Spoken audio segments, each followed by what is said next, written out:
ও hello, এটা আপনার বাসা না বা আমি আপনার বউ না যে এইভাবে কথা বলবেন। সরি ম্যাম, আর হবে না। It's okay. আর কি জন্য আসছেন? ইন্টারভিউ দিতে, আপনার অফিসে চাকরি করার জন্য। আপনি চলে যেতে পারেন। আপনার মতো চরিত্রহীন পুরুষকে আমি জেনে বুঝে আমার অফিসে চাকরি দিতে পারি না। ম্যাডাম, এভাবে বলবেন না। আমার এই বাচ্চাটার ভবিষ্যতের প্রতি লক্ষ্য করে আমার প্রতি দয়া করেন। আপনার ছেলের প্রতি আমি কেন দয়া করব? ছেলেটা কি আমার একার নাকি আপনারও? আমার স্বামী আর ছেলে উভয়ই মরে গেছে যেদিন আমাকে সে ঘাট ধাক্কা দিয়ে মাঝরাতে বাড়ি থেকে বের করে দিয়েছিল। আদিলা, এভাবে বলো না। আমার ভুল হয়েছে। যা শাস্তি তুমি আমাকে দাও, আদনানকে দিও না। আমার চাকরিটা খুবই দরকার। প্লিজ আদিলা। বললাম তো, তোর মতো চরিত্রহীনকে আমি চাকরি দিতে পারি না। তুই চলে যা। প্লিজ আদিলা। তুই বের হবি নাকি দারোয়ান ডেকে তোর ঘাট ধাক্কা দিয়ে বের করব? আদনান, আসো। তখনই আদনান দৌড়ে গিয়ে আদিলা পা ধরে বলে, আন্টি, তুমি আমার বাবাকে চাকরি না দিলেও আমাকে দাও। আমি ছোট মানুষ, কোনো কাজ না করতে পারলেও প্রতিদিন সকাল বিকাল আমি তোমার জুতা মুছে দিতে পারবো। আমাদের টাকার অনেক দরকার, আমার বাবা অসুস্থ। আদিলা কি করবে? তার বলার ভাষা হারিয়ে ফেলছে। যে ছেলেটি তার কোলে থাকার কথা, তার ছোট্ট হাতে আদিলার গাল ধরে চুমু খেয়ে বলবে, সেই ছোট্ট দুটি হাত তার পা ধরে কাজের কথা বলছে। এগুলো ভাবছে আর তার চোখ দিয়ে অঝরে অশ্রু চলছে। দিবে না তোমার জুতার পরিষ্কার করার সুযোগ? আদিলা পিছিয়ে আদনানকে বুকের সাথে জড়িয়ে ধরে, তোকে কিভাবে আমার জুতা পরিষ্কার করাবো? আমি তোর মা হয়ে তোর বাবাকে চাকরি দিতাম যদি একটিবার আজ বলতো, আদিলা আমি তোমাকে অনেক কষ্ট দিছি, আমাকে তুমি ক্ষমা করে দাও, আমি তোমাকে আর কষ্ট দিব না, আমাকে মেনে নাও। আমি তোর বাবাকে মেনে নিতাম, আমার জায়গাটাই তোর বাবাকেই বসাতাম, আগের মতোই তোর বাবাকে ভালোবাসতাম। কিন্তু তোর বাবা যে বড্ড পাষাণ, একটিবারও আমার কাছে ক্ষমা চাইলো না। তার সম্মানটাই বড় মনে করলো আমার থেকে। আমি তোর বাবার মান সম্মান মাটির সাথে মিশিয়ে দেব। তখনই আমি আদনানকে বললাম, এ আদনান, তোমাকে আসতে বলছি না? আদনান ভয় পেয়ে কোল থেকে নেমে আমার কাছে আসে। আমি আমার ছেলে আদনানকে নিয়ে বেরোতে যাব, তখনই আদিলা বলল দাঁড়াতে। আমি আপনাকে চাকরি দিতে পারি, তবে একটা শর্তে। আমি আপনার সমস্ত শর্তে রাজি।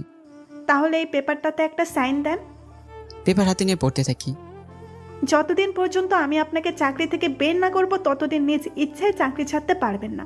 আর আমি যে কাজ করতে বলবো যতক্ষণ পর্যন্ত ততক্ষণ পর্যন্তই করতে হবে। আমি এগুলো পড়ে বুঝে চাই আদিলা আমাকে দেওয়া কষ্টের প্রতিশোধ নেবে।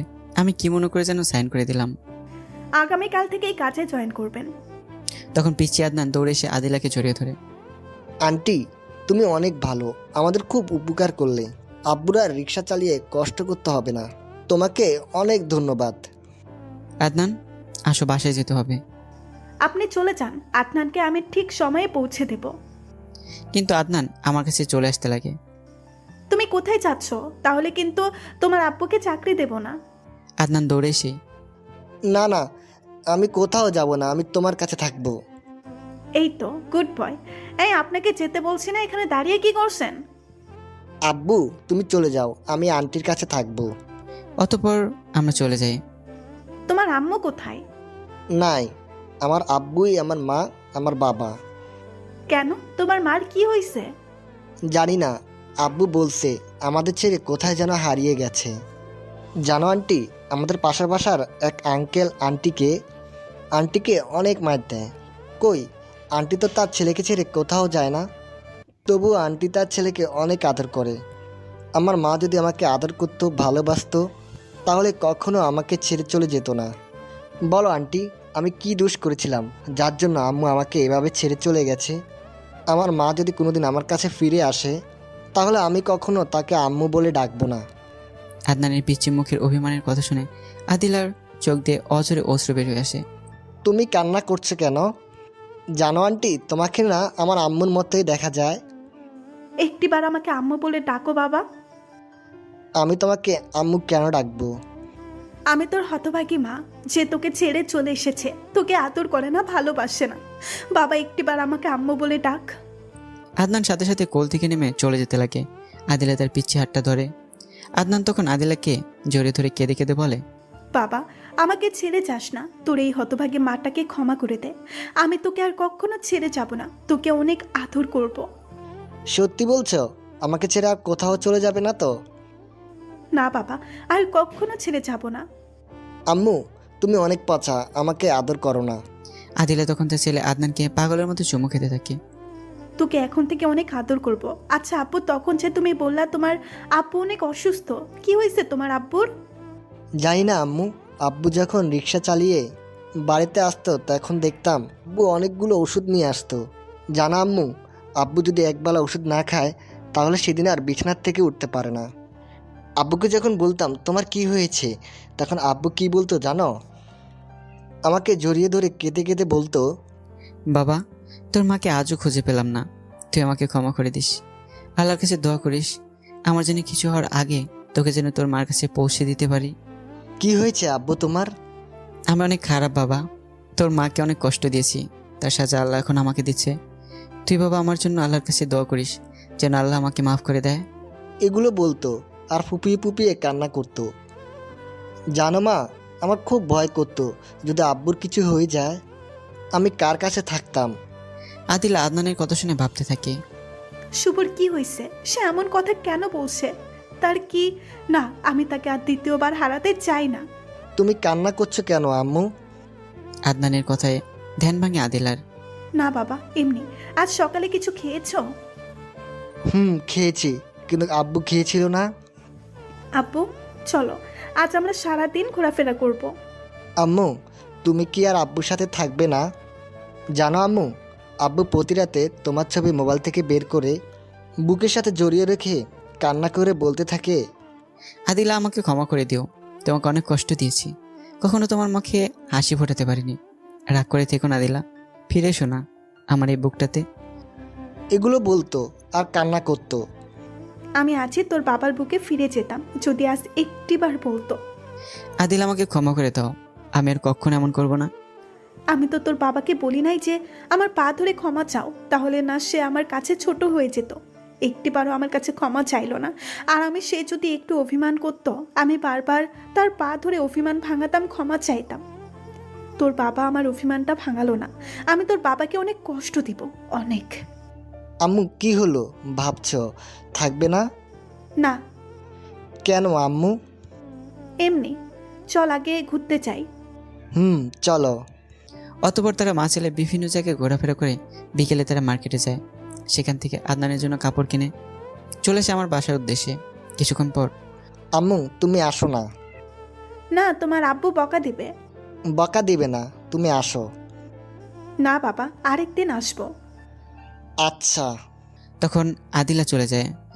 পরের দিন আমি অফিসে যাই আদনানকে নিয়ে। ম্যাম আসবো? আসেন। ভেতরে যাওয়ার পর আদনান তার মায়ের কোলে গিয়ে বসে। দাঁড়িয়ে আছেন কেন? বসেন। সত্যি করে বলেন, আপনার কি হয়েছে? শরীর সুস্থ আছে? তা জেনে আপনি কি করবেন? আমার কি কাজ সেটা বলেন। আদিলা আমার কথায় আবার কষ্ট পায়। আপনাদের ধারণা হতে পারে আমি এমন আচরণ কেন করছি, তার যথেষ্ট কারণ আছে আমার কাছে। গল্পের সাথে থাকেন, অবশ্যই সব জানতে পারবেন। ঠিক আছে, যখন বলবেন না শুনেন।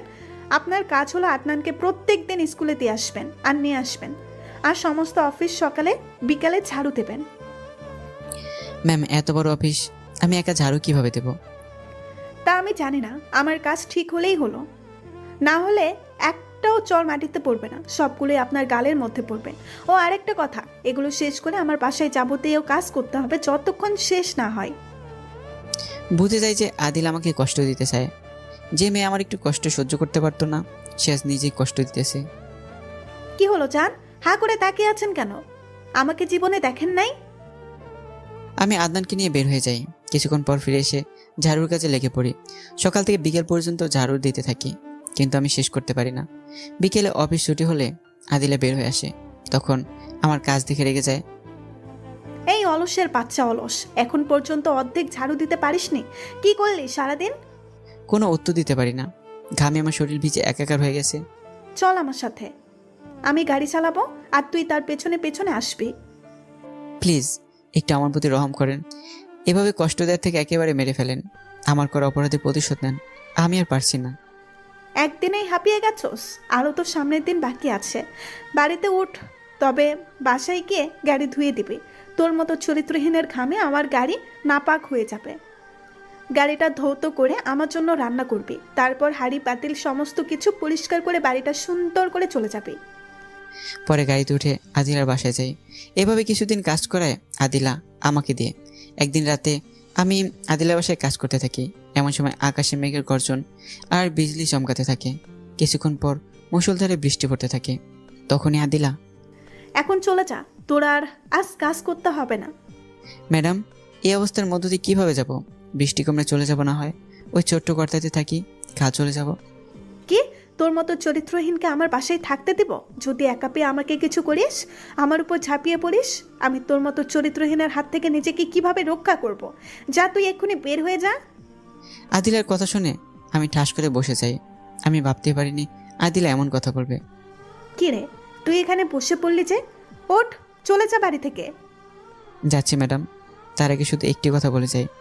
আমি কখনো ভাবতে পারিনি আমার উপর আপনার মনে এতটা ঘৃণা পোষণ করে রেখেছেন। আমি মরে গেলে যখন আপনি খুশি হবেন তো যাচ্ছি। তবে এখান থেকে যাওয়ার পর যদি ম্যাডাম আমার কিছু হয়ে যায়, তো আমার ছেলেটাকে একটু দেখে রাখবেন। নিজের সন্তান মনে করে লালন পালন করবেন। তাকে চরিত্রহীন ছেলে মনে করে কষ্ট দিয়েন না। আর এই চরিত্রহীনটাকে ক্ষমা করে দিন। এই বলে কান্না করে চলে যাই ওখান থেকে। কঠিন বৃষ্টি, রাস্তা অন্ধকার, কিছুই দেখা যায় না। মাঝে মাঝে বিজলির আলোয় কিছুটা রাস্তা দেখা যায়, তাতেই আমি চলতে থাকি। চলতে চলতে আমার পা এক সময় আর চলে না। সামনে একটা বাড়ি দেখে বারান্দায় গিয়ে বসে যাই। পরের দিন সেই বাড়িওয়ালার মেয়ে দরজা খুলে সামনে একটা মানুষকে দেখে চিৎকার দেয়। চিৎকার শুনে মেয়েটির মা দৌড়ে আসে। এই তানজিলা, এভাবে চিৎকার করছিস কেন? মা দেখো, বারান্দায় একটি লোক কিভাবে থরথর করে শীতে কাঁপতেছে। অতঃপর মা মেয়ে আমার কাছে এসে হাত দিয়ে চমকে ওঠে তানজিলা। ভাইয়া, তুমি এই অবস্থা কেন? তোমার কিন্তু। আমি কোনো কথা বলতে পারি না, জ্বরে আমার শরীর পুড়ে যাচ্ছে। আম্মু, ভাইয়াকে ধরো। অতঃপর আমাকে ভেতরে নিয়ে তানজিলা আমার হাতে কিছু কাপড় দেয়, যাতে ভেজা কাপড় পরিবর্তন করি। কিছুক্ষণ পর আমার মাথায় পানি ঢালতে থাকে, কিন্তু জ্বর কমার কোনো নামগন্ধই নেই।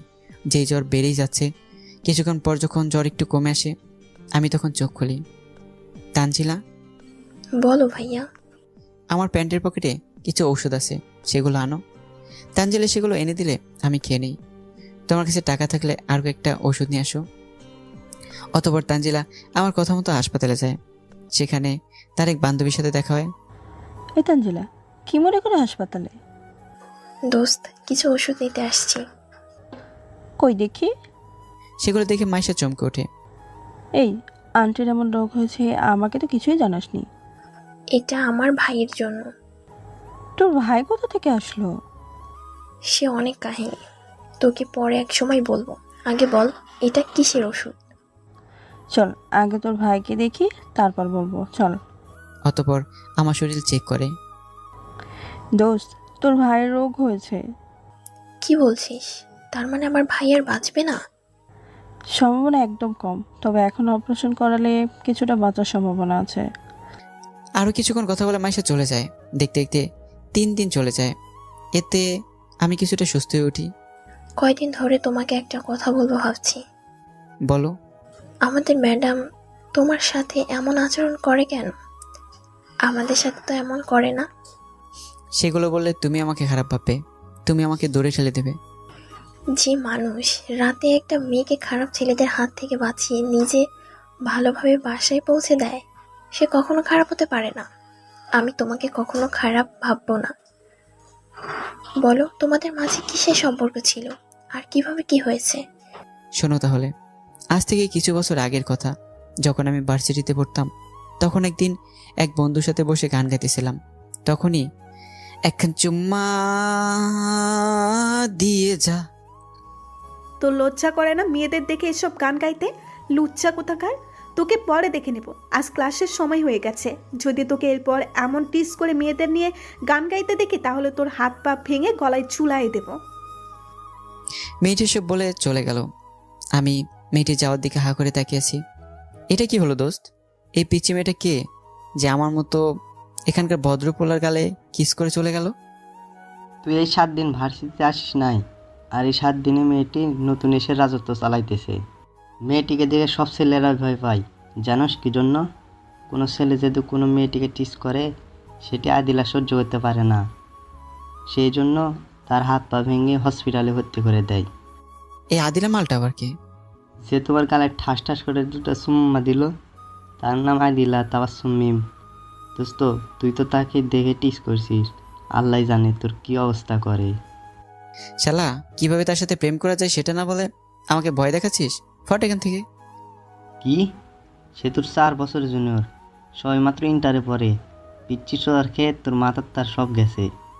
শালা, সেদিন একটা ছেলে তাকে প্রপোজ করেছিল, আদিলা তাকে উল্টা করে বেঁধে লাঠি থেরাপি দিছে, আর তুই বলছিস কীভাবে তার সাথে প্রেম করবি? ভালোভাবে চলাফেরা করতে চাস তো তাতে মাপ চেয়ে নিস। 4 বছরের ছোট তুই কি হয়েছে? সত্যি বলছি দোস্ত, তাকে দেখে ক্রাশ খাইছি। খাইছর ভালো কথা, ভালো করে গিল, যাতে মুখ থেকে আর বের না হয়। এই তোর ঘ্যান ঘ্যান বন্ধ কর, চল ক্লাসের সময় হয়েছে। অতবার ক্লাস করে চলে যাই। আমি বাসায় গিয়ে ভাবতে থাকি, আহ যদি মেয়েটাকে নিজের করে পেতাম। কি সুন্দর তার হরিণের মতো চোখ, আহ কি সুন্দর লম্বা লম্বা চোখ। মাইয়াটা আমার মনটাই চুরি করেছে। এসব ভাবতে ভাবতে আমি ঘুমিয়ে যাই। পরের দিন আমি ভার্সিটিতে গিয়ে দেখি আদিল্লা তার বান্ধবীদের সাথে গল্প করতেছে। আমি তাদের কাছে গিয়ে, ছোট আপু আমাকে মাফ করে দেন। এই বুড়া বান্দর, আমি তোর আপু লাগি? শোন, তোকে মাফ করতে পারি, তবে একটি শর্তে। কি শর্ত? মাঠের মাঝখানে 500 বার কান ধরে উঠবোস করবি আর বলবি যে আর কোনোদিন এমন করবো না। এটা আমি পারবো না। আমি তোমার বড়, আমার উপর একটু রহম করো। আচ্ছা, তাহলে ওই মেয়েটির ঠোঁটে গিয়ে কিস করবি, তাহলে তুই মাফ পাবি। আমি মেয়েটির দিকে তাকাতেই, ও মা, এই উগানটা কালো হাতি ঠোঁটে কিস করে টানা 6 মাস আমার পেট খারাপ থাকবে। আমি এটা পারবো না। দাঁড়া, তাহলে তোকে কিছু থেরাপি দেই। আদিলা কাছে আসতেই আমি তার হাত ধরে হ্যাঁসকে টান দিয়ে বুকের সাথে মিশিয়ে নিয়ে 4 ঠোঁট এক করে দিই। আমি 5 মিনিট পর ছেড়ে দিই। কিসটা হেভি লাগলো, আরও লাগলে বললো। এই বলে চলে গেলাম। এটা কি হলো? মোবাইলে তোলা ভিডিও বের করে আদিলা তার হাত থেকে মোবাইলটা নিয়ে ভিডিওটা ডিলিট করে দেয়। শালার ব্যাটাকে পরে বুঝাবো, আমাকে সবার সামনে কিস করার মজা। চল এখন ক্লাসে যাই। অতবার তারা ক্লাসে যায়। ক্লাসে গিয়ে পড়তে থাকে আদিলা, কিন্তু কিছুতেই পড়তে মন বসাতে পারে না। চোখের সামনে শুধু আমার কিস করার দৃশ্য ভেসে ওঠে। এভাবেই সেদিনটা কেটে যায়। রাতে ঘুমোতে যায় আদিলা, তখনই আবার মনে পড়ে যায় সকালে সেই ঘটনা। এপাশ ওপাশ করতে থাকে, ঘুমাতে পারে না সারা রাত। পরের দিন সকালে আদিলা একটা হকি স্টিক নিয়ে স্কুলে বসে থাকে আর আমার আসার অপেক্ষায়। কিছুক্ষণ পর আমি স্কুলে আসতেই আদিলা আমার কলার ধরে একটা ঝোপঝাড়ে বাগানের পাশে নিয়ে যায়। আমাকে মাফ করে দাও, আমার ভুল হয়েছে। তোকে তো মাফ করব, আগে কিছু থেরাপি দেই। শুধু তোর জন্য সারা রাত আমি ঘুমাতে পারি না। আমার কত আশা ছিল এই ঠোঁটে সর্বপ্রথম আমি আমার বয়ফ্রেন্ডকে কিস করব, কিন্তু তুই আমার সমস্ত আশায় পানি ঢেলে দিলি। মাফ করে দাও প্লিজ, আর করবো না কখনো। মাফ করতে পারি এক শর্তে। কি শর্ত? তোর 2 হাতে আমার মাথা ধর। মার দিবে যে? না, মারবো না। অতপর আমি আদিলের 2 হাতে 2 গাল ধরে, এখন কিস কর। কি? কিস করবি না তো দিলাম পায়ে বাড়ি। সুযোগ হাতছাড়া করতে নেই। আমি ভয়ে তার ঠোঁট আদিলার ঠোঁটের সাথে লাগিয়ে দিই। 5 মিনিট পর ছেড়ে দিই। দুজনে হাঁপাতে থাকি।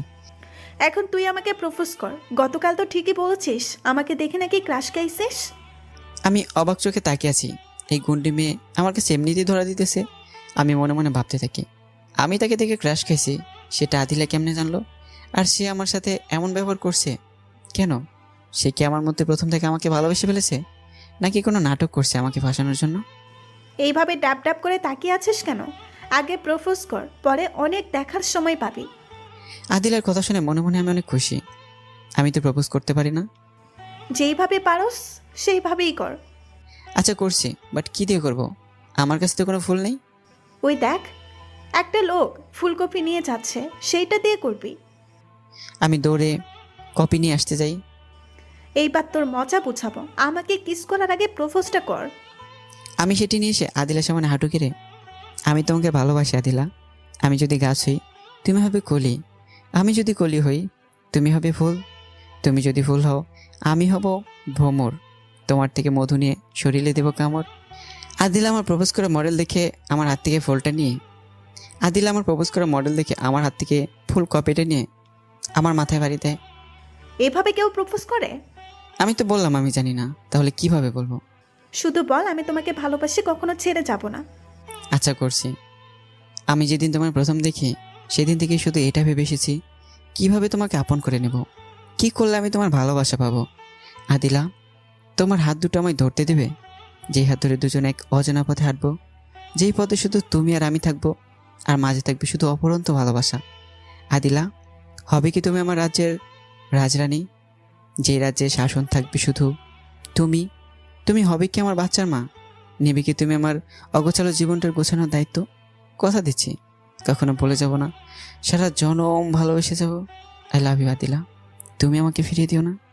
আদিলা সাথে সাথে কলার ধরে দাঁড় করে চড় দিতে যাবে, তার আগে আমি চোখ বন্ধ করে নিই। কিছুক্ষণ পর আমার গালে নরম ঠোঁটের ছোঁয়া লাগে। আমি চোখ খুলতেই তুমি কি মনে করেছো আমি তোমাকে চড় মারবো? তুমি বলো, আমি এই ইনোসেন্ট চেহারায় কিভাবে আঘাত করি? যেই চেহারা দেখে আমি তোমার প্রেমে পড়েছিলাম। আমিও তোমাকে অনেক ভালোবাসি। এই বলে জড়িয়ে ধরে। আমি হব তোমার রাজ্যের রানী, তোমার জীবনে গোছানোর দায়িত্ব নেব। আমায় ছেড়ে যাবে না তো কখনো? না, তোমায় কখনো ছেড়ে যাব না। আমার একটা চিমটি কাটো। কেন? আমি বিশ্বাস করতে পারছি না এগুলো বাস্তব নাকি সত্যি।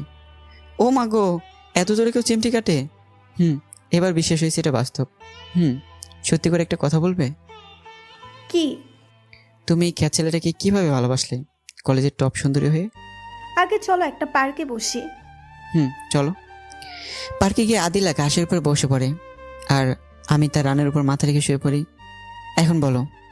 আদিলা আমার মাথায় হাত বোলাতে থাকে আর বলতে থাকে, আজ থেকে 3 বছর আগে তোমাকে আমার বাড়ির পাশে একটা মেলায় গান গাইতে দেখেছিলাম। জানো শুভ, সেদিন তোমার গানের সুরের আর তোমার ওই মায়াবী চেহারার প্রেমে পড়ে যায়। যখন তোমার গান শেষ হয় আমি দৌড়ে তোমার কাছে যেতে লাগি, কিন্তু ভিড়ের কারণে তোমার কাছে যেতে পারিনি।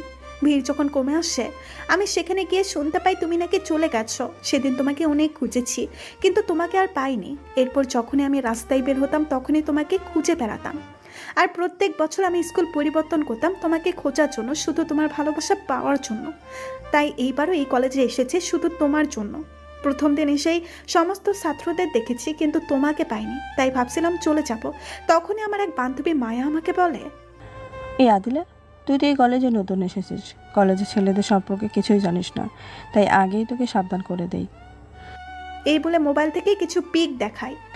এইসব ছেলেদের থেকে দূরে থাকবি, না হলে তোর জীবন ষোলোনে তেজপাতা বানিয়ে ফেলবে। কেন রে, এরা কি অনেক খারাপ? না, তাহলে? এরা এক একটা ফাজলের ডিব্বা। এই বন্ধুগুলা যাকে ধরে তার জীবনের 12টা বাজিয়ে দেয়। ও আচ্ছা, তারা তো আর আমাকে চিনে না। যেদিন আমার সাথে ফাজলামি করতে আসবে সেদিন বুঝাবো তাদের এই আদিলা কি জিনিস। আচ্ছা মায়া, সবার প্রথমে যে ছবিটা দেখালি তার আচার ব্যবহার কেমন? কেন রে, পিক দেখে প্রেমে পড়ে গেলি? না, তাহলে? এমনি শুনতে চাচ্ছি। ছেলেটার আচার ব্যবহার আর পড়ালেখা উভয় দিক দিয়েই অনেক ভালো, কিন্তু কিন্তু কি? তার আর্থিক অবস্থা নাই বললেই চলে। আর ছেলেটা প্রচণ্ড দুষ্ট। এই দুটো কারণেই তার থেকে দূরে থাকি, নয়তো আগে তাকে আমার রাজা হিসাবে গ্রহণ করে নিতাম। আমার সমস্যা নাই, চলবে। কি বললি? কিছুই বুঝলাম না। তোর চলবে মানে কি? এখন বুঝে কাজ নাই, পরে বুঝে নিস। এই বলে সেখান থেকে চলে আসি। জানো শুভ, সেদিন তোমাকে দেখার পর কতটা খুশি হয়েছিলাম তা তোমাকে বলে বোঝাতে পারবো না। পরে তোমার কলেজে আসার অপেক্ষায় থাকতাম, কোনোদিন তুমি আসবে আর কখন তোমার সাথে আমি কথা বলবো। পরে সেদিন যখন তুমি কলেজে আসলে আমি তোমার সাথে কথা বলার জন্য তোমার কাছে যেতে লাগি, আর অমনি তুমি আমাকে দেখে গান শুরু করে দিলে। তার আগে আমি তোমাকে আমার কাছে আনার সুযোগ পাই।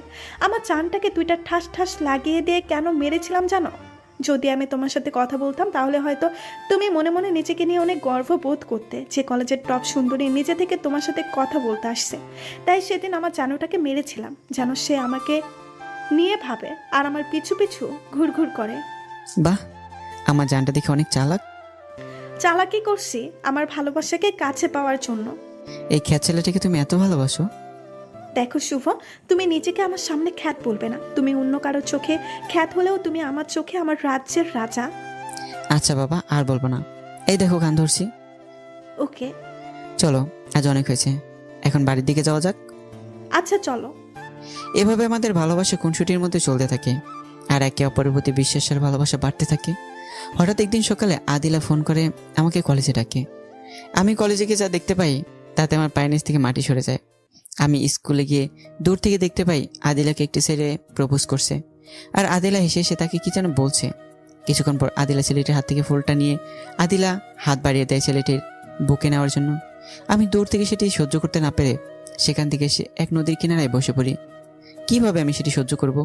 যাকে আমি আমার জীবনের চেয়ে বেশি ভালোবাসি, সে যদি আমাকে ছাড়া অন্য কাউকে ভালোবাসে, অন্যকে বুকে নেওয়ার জন্য, তাকে দেখানোর জন্য ডেকে আনে। কারো ভালোবাসা যদি তাকে ছাড়া অন্য কাউকে বুকে নেয় কিন্তু সেটা সহ্য করতে পারে। আপনাদের যদি কেউ এরকম থেকে থাকে তাহলে হয়তো বুঝতে পারবেন। তেমনি আমিও পারিনি আমার ভালোবাসার মানুষ আমার চোখের সামনে অন্যকে জড়িয়ে ধরা দেখতে। আমি নদীর কিনারে এসে পানিতে ঢিল ছুঁড়ে মারি আর বলতে থাকি, এই বুঝি ধনী মেয়েদের ভালোবাসা?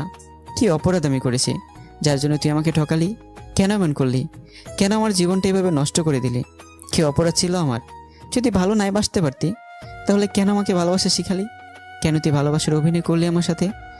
আমি এসব মনে মনে বলছি আর আমার চোখ দিয়ে অঝরে অশ্রু ঝরছে।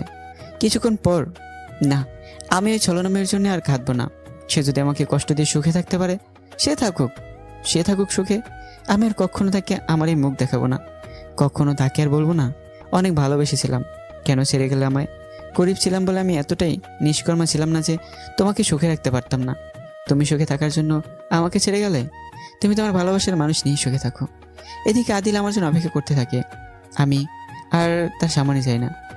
আদিল আমার নাম্বারে ফোন করে কিন্তু বারবার শুধু একটি কথাই বলে, আপনি যে নাম্বারে ফোন করেছেন তা এই মুহূর্তে বন্ধ আছে, কিছুক্ষণ পর আবার চেষ্টা করুন।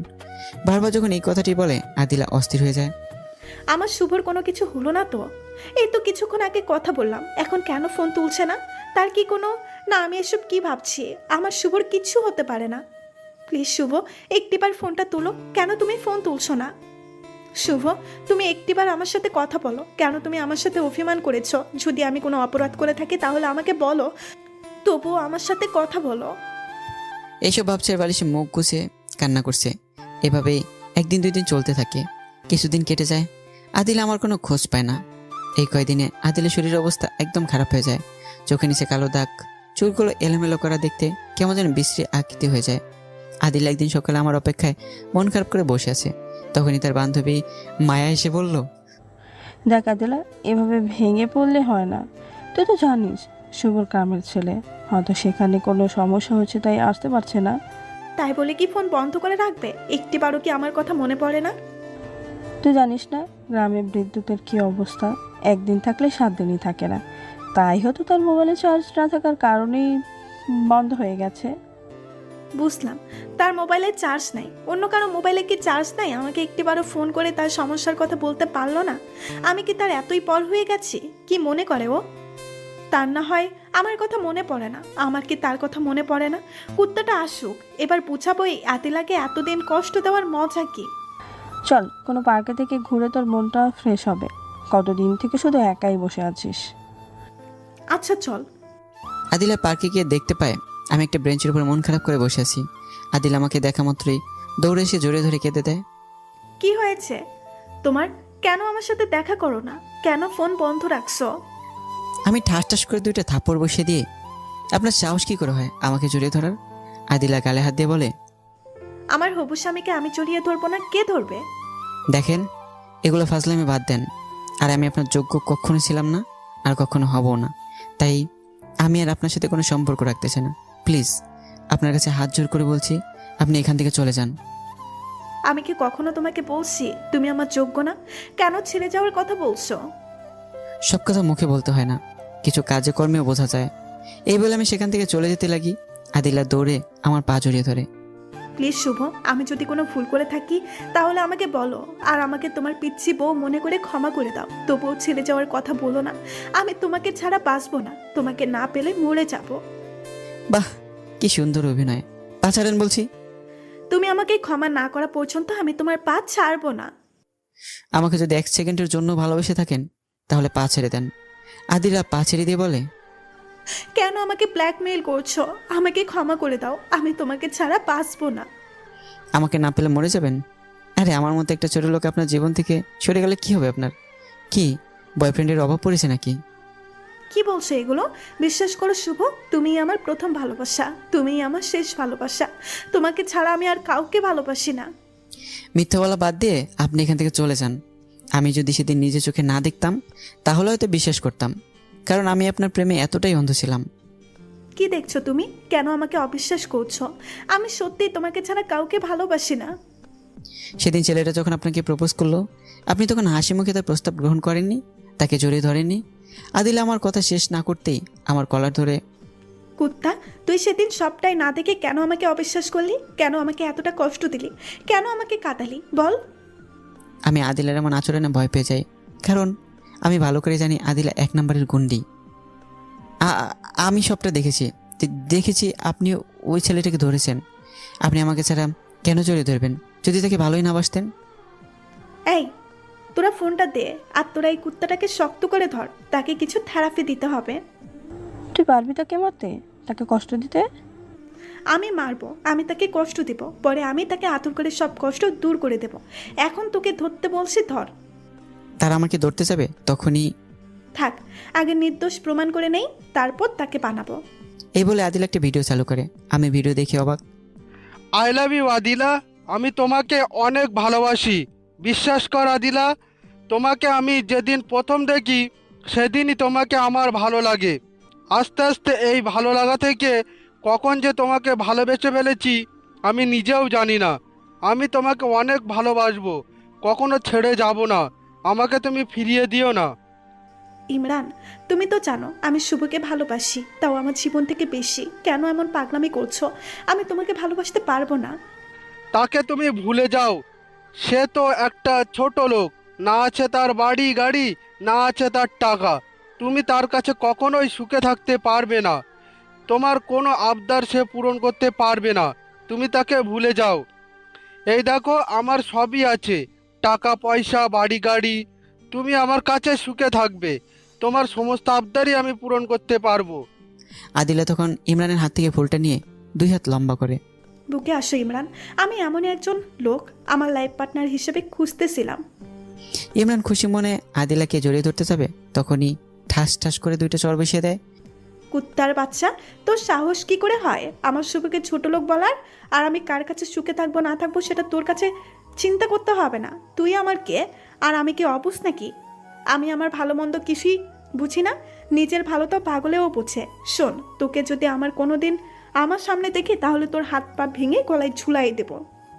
কাজটা তুমি একদমই ভালো করলে না। দেখে নিও, আমি তোমাদের দুজনকে কখনো একসাথে থাকতে দিব না। তোমাদের কখনো সুখের সংসার আমি করতে দিব না। যা যা, তুই যা পারিস তাই করিস, কখনো তুই আমাদের মাঝে ফাটল সৃষ্টি করতে পারবি না। তুই আমাদেরকে পৃথক করতে যদিও শুভ কখনো ভুল করে, দরকার পড়লে আমি তার কাছে ক্ষমা চাইবো, তবুও কখনো তাকে ছেড়ে দেব না। সেটা দেখা যাবে। এই বলে চলে যায়। আদিলা তখন আমার হাত থেকে মোবাইলটা কেড়ে নেয়।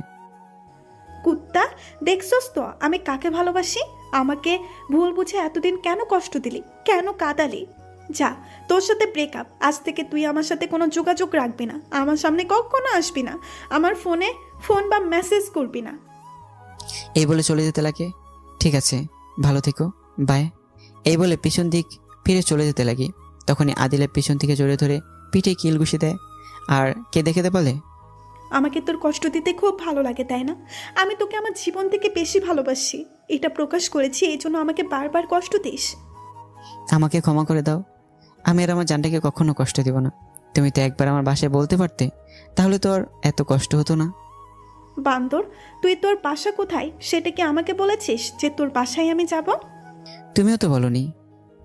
তুই বলিস নাই, তাই আমিও বলি নাই। যাই হোক, আমাকে তুমি ক্ষমা করে দাও।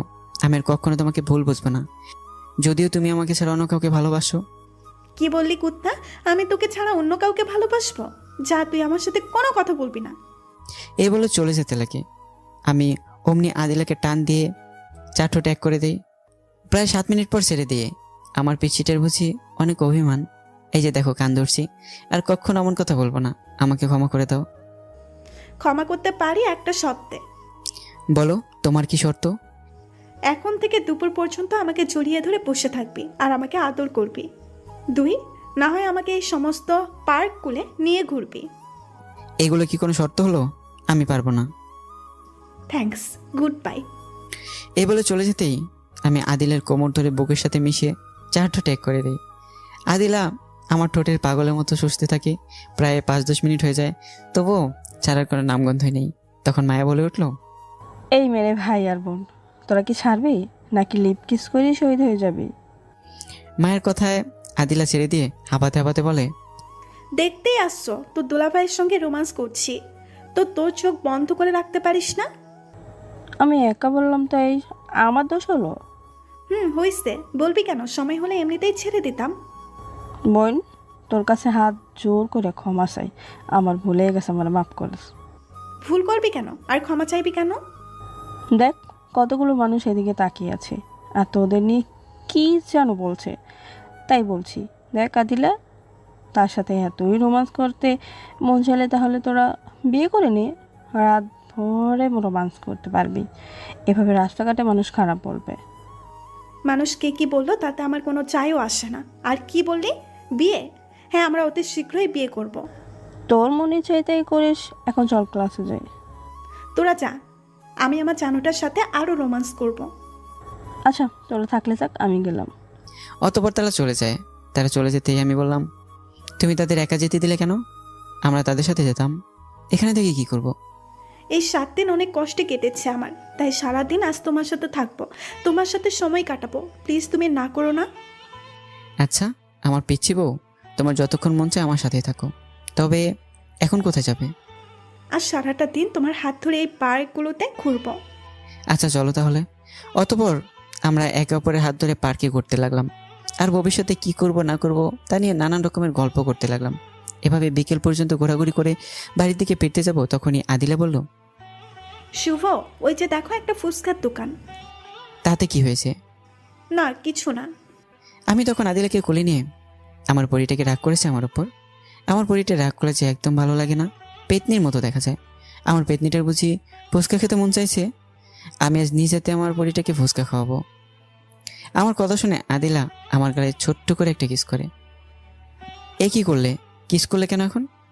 আমার জানোটা যে আমার মনের কথা বুঝে যায়। আমি ফুচকার দোকান দেখার সাথে সাথে এই জন্য তোমাকে বলেছিলাম যাতে তুমি নিজ হাতে আমাকে ফুচকা খাওয়াই দাও, আর সেটি তুমি আগেই বললে, তাই অগ্রিম একটা কিস দিলাম। অতপর আমি আদিলাকে কোলে নিয়ে ফুচকার দোকানে যাই। তবে চোখের ইশারায় ফুচকাওয়ালাকে কিছু একটা বললাম। ফুচকাওয়ালা একটা মুচকি হাসি দিয়ে বলল, আচ্ছা ম্যাডাম, আপনারা বেঞ্চে গিয়ে বসেন। এই মামা, 2 প্লেট ফুচকা দেন। অতপর আমরা বেঞ্চে বসতেই ফুচকাওয়ালা ফুচকা নিয়ে সামনে আসলো। আমি তখন প্লেট থেকে একটা ফুচকা নিয়ে আদিলার মুখের সামনে ধরি। আদিলা সেটি খেয়ে নেয়।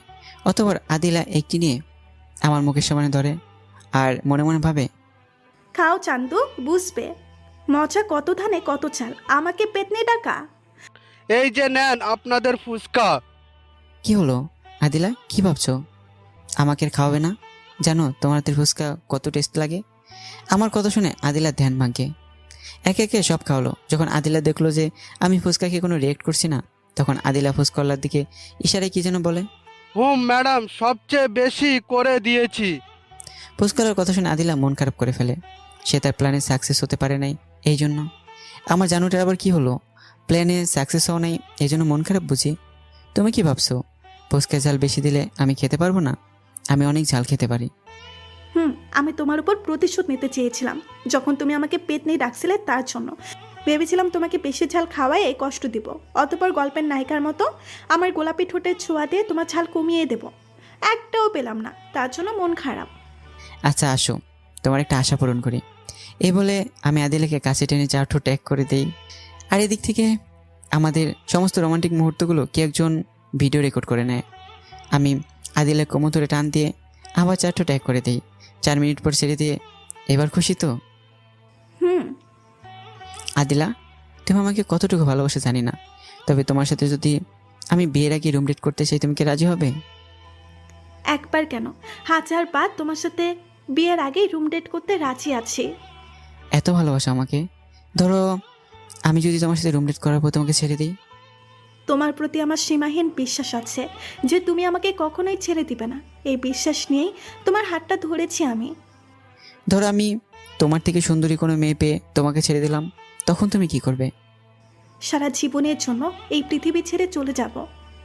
না দিলা, এমন কথা বলো না। আমি তোমাকে ছাড়া বাঁচতে পারবো না, কখনো তোমাকে ছেড়ে দেব না। মরার আগ পর্যন্ত তোমার এই হাত শক্ত করে ধরে রাখবো। এই বলে আদিলাকে বুকের সাথে জড়িয়ে নেই। কিছুক্ষণ পর আদিলা, চলো এবার বাসার দিকে যাওয়া যাক, সন্ধ্যা হয়ে আসছে। আগে তাহলে একটা পাপ্পি দাও। আমি আদিলার কপালে একটা পাপ্পি দিই। অতপর আমরা দুজনে আমাদের গন্তব্যে রওনা হই। আদিলা বাড়িতে এসে ফ্রেশ হয়ে মাগরিবের নামাজ পড়তে বসে। অতপর রাতে ডিনারের সময় আমরা সকলে একসাথে খেতে বসি। তখনই তার পিতা প্রশ্ন করে বসে, আদিলা, ছেলেটিকে কি তার পরিচয়? কোন ছেলেটি বাবা? যার সাথে আজ সারাদিন ঘোরাফেরা করছো? ও, সে আমার ফ্রেন্ড। শুধুই কি ফ্রেন্ড? হুম। তাহলে এগুলো কি? মোবাইল থেকে আমাদের রোমান্টিক মুহূর্তের কিছু ফটো দেখায়। সরি বাবা, আমরা দুইজন দুজনকে ভালোবাসি, যদিও ছেলেটি গরিব। দেখো আদিলা, আমি ভালোভাবে তোমাকে বলছি, তুমি তাকে ভুলে যাও। আমি তোমাদের সম্পর্ক কিছুতেই মেনে নিতে পারবো না। আমার পক্ষে তাকে ভোলা সম্ভব নয়। আমি তাকে ভালোবাসি আর আমি তাকেই বিয়ে করব। তোর এত বড় সাহস, তুই আমার মুখের উপর কথা বলিস? তোর আজ থেকে কলেজ যা বন্ধ। 3 দিন পর আমার বন্ধু লন্ডন থেকে আসবে, তখন তার ছেলের সাথে তোকে বিয়ে দিব। তখন দেখব তোদের ভালোবাসা কই থাকে। এই বলে আদিলাকে একটা করে বন্ধ করে দেয়। এদিকে আমি আদিলাকে রাতে ফোন দিই, কিন্তু ফোন বন্ধ। আমি তার কথা চিন্তা করতে থাকি। আমার আদিলা কিছু হলো না তো, ফোন কেন তুলছে না, এসব ভাবতে ভাবতেই ঘুমিয়ে যাই। পরের দিন আমি ঘুম থেকে উঠে ফ্রেশ হয়ে তাড়াতাড়ি স্কুলে গিয়ে আদিলার জন্য অপেক্ষা করতে থাকি। কিন্তু অপেক্ষায় রয়ে যায়। আমার আদিলা আর আসে না। সে আসবেই বা কীভাবে? এদিকে আদিলা তার খাওয়া দাওয়া বাদ দিয়ে দেয়। দেখতে দেখতে 2টা দিন চলে যায়। এতে আমি অনেকটাই ভেঙে পড়ি। আদিলার সাথে কথা হচ্ছে না, দেখা হচ্ছে না বলে। অতপর আমি কোনো সন্ধান না পেয়ে আদিলার বান্ধবী মায়ার কাছে যাই। মায়া, তুমি কি আদিলার কোনো খবর জানো? সে কোথায়? না তো, 2 দিন ধরে ফোন করছি, তুলছেই না। আমার আর তার বাড়ি যাওয়ারও সুযোগ হচ্ছে না। আর তোমার শরীরের এই অবস্থা কেন?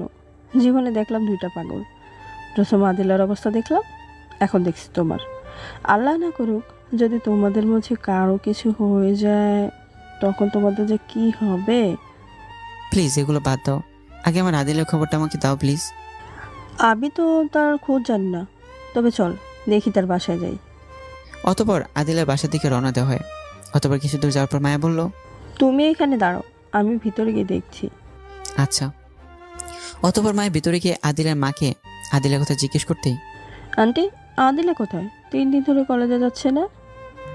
ওকে তার পিতা ঘরে আটকে রাখছে। সে নাকি কোন গরিব ছেলেকে ভালোবাসে। আমরা সেটা মেনে নিব না, তাই তার পিতা ঘরে আটকে রাখছে।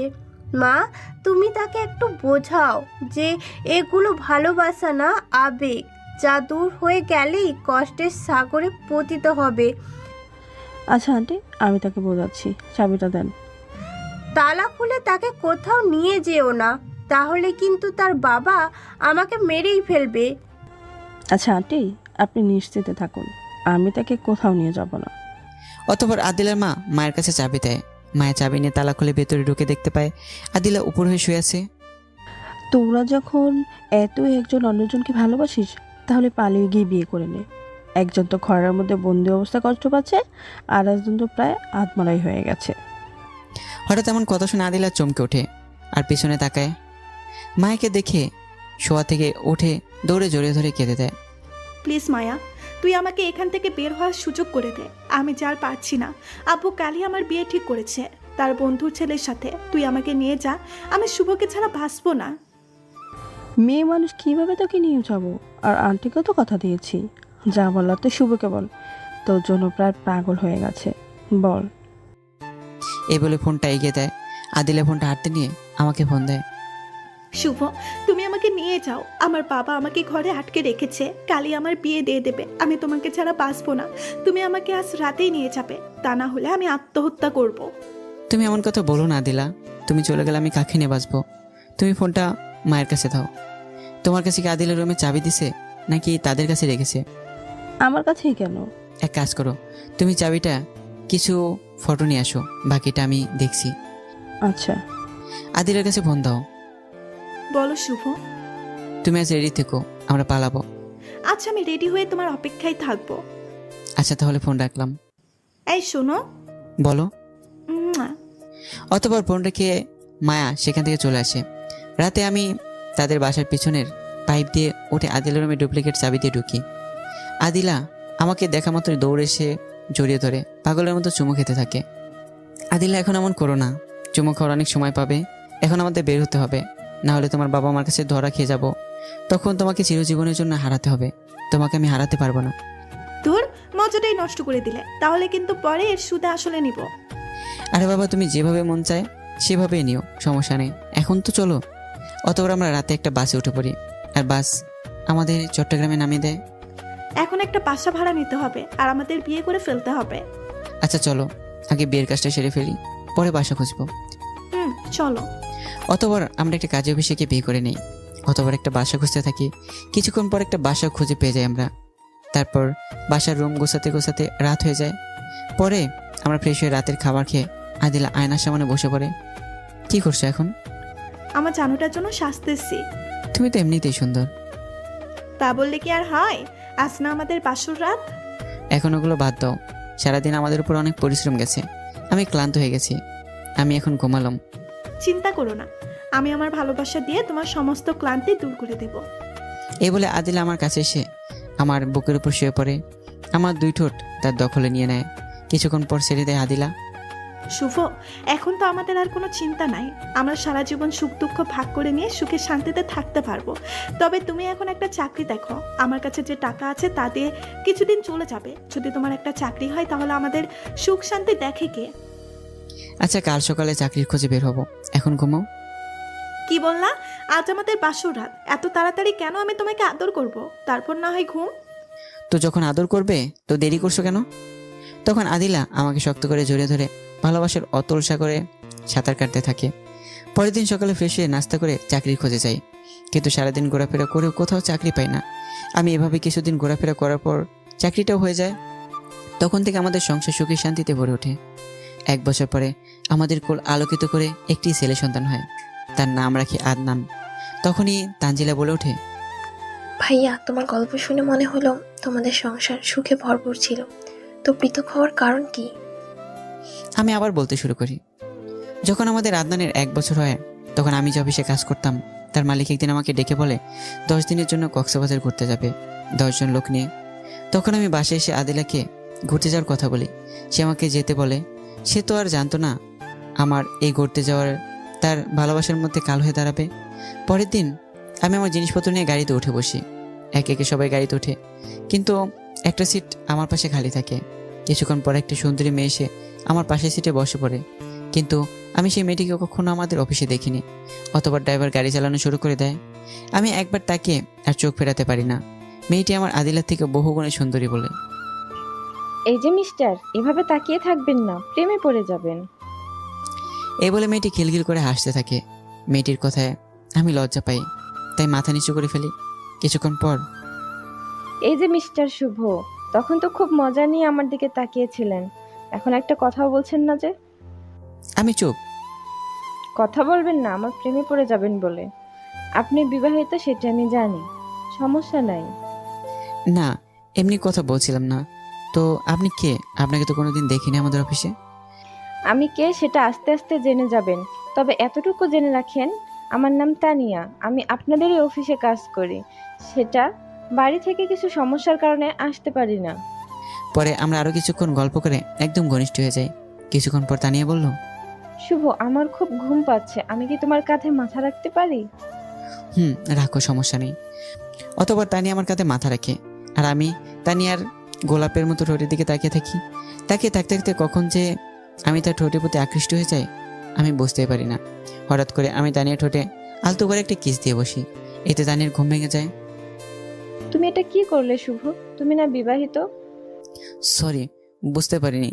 তোমার এই মিষ্টি ঠোঁটের দিকে তাকিয়ে থাকতে থাকতে কখন যে কিস করে ফেলেছি বুঝতে পারিনি। আচ্ছা ঠিক আছে। আমি মনে মনে চিন্তা করতে থাকি, এটা আমি কি করলাম? কেন আমি তানিয়াকে কিস করলাম? আমি কি তানিয়ার প্রতি দুর্বল হয়ে যাচ্ছি? এই যে মিস্টার, মন খারাপ হয়ে গেছে, আমি এগুলো বুঝি। এই বয়সে একটু একটু এরকম হবেই, তাতে মন খারাপ করার কি আছে?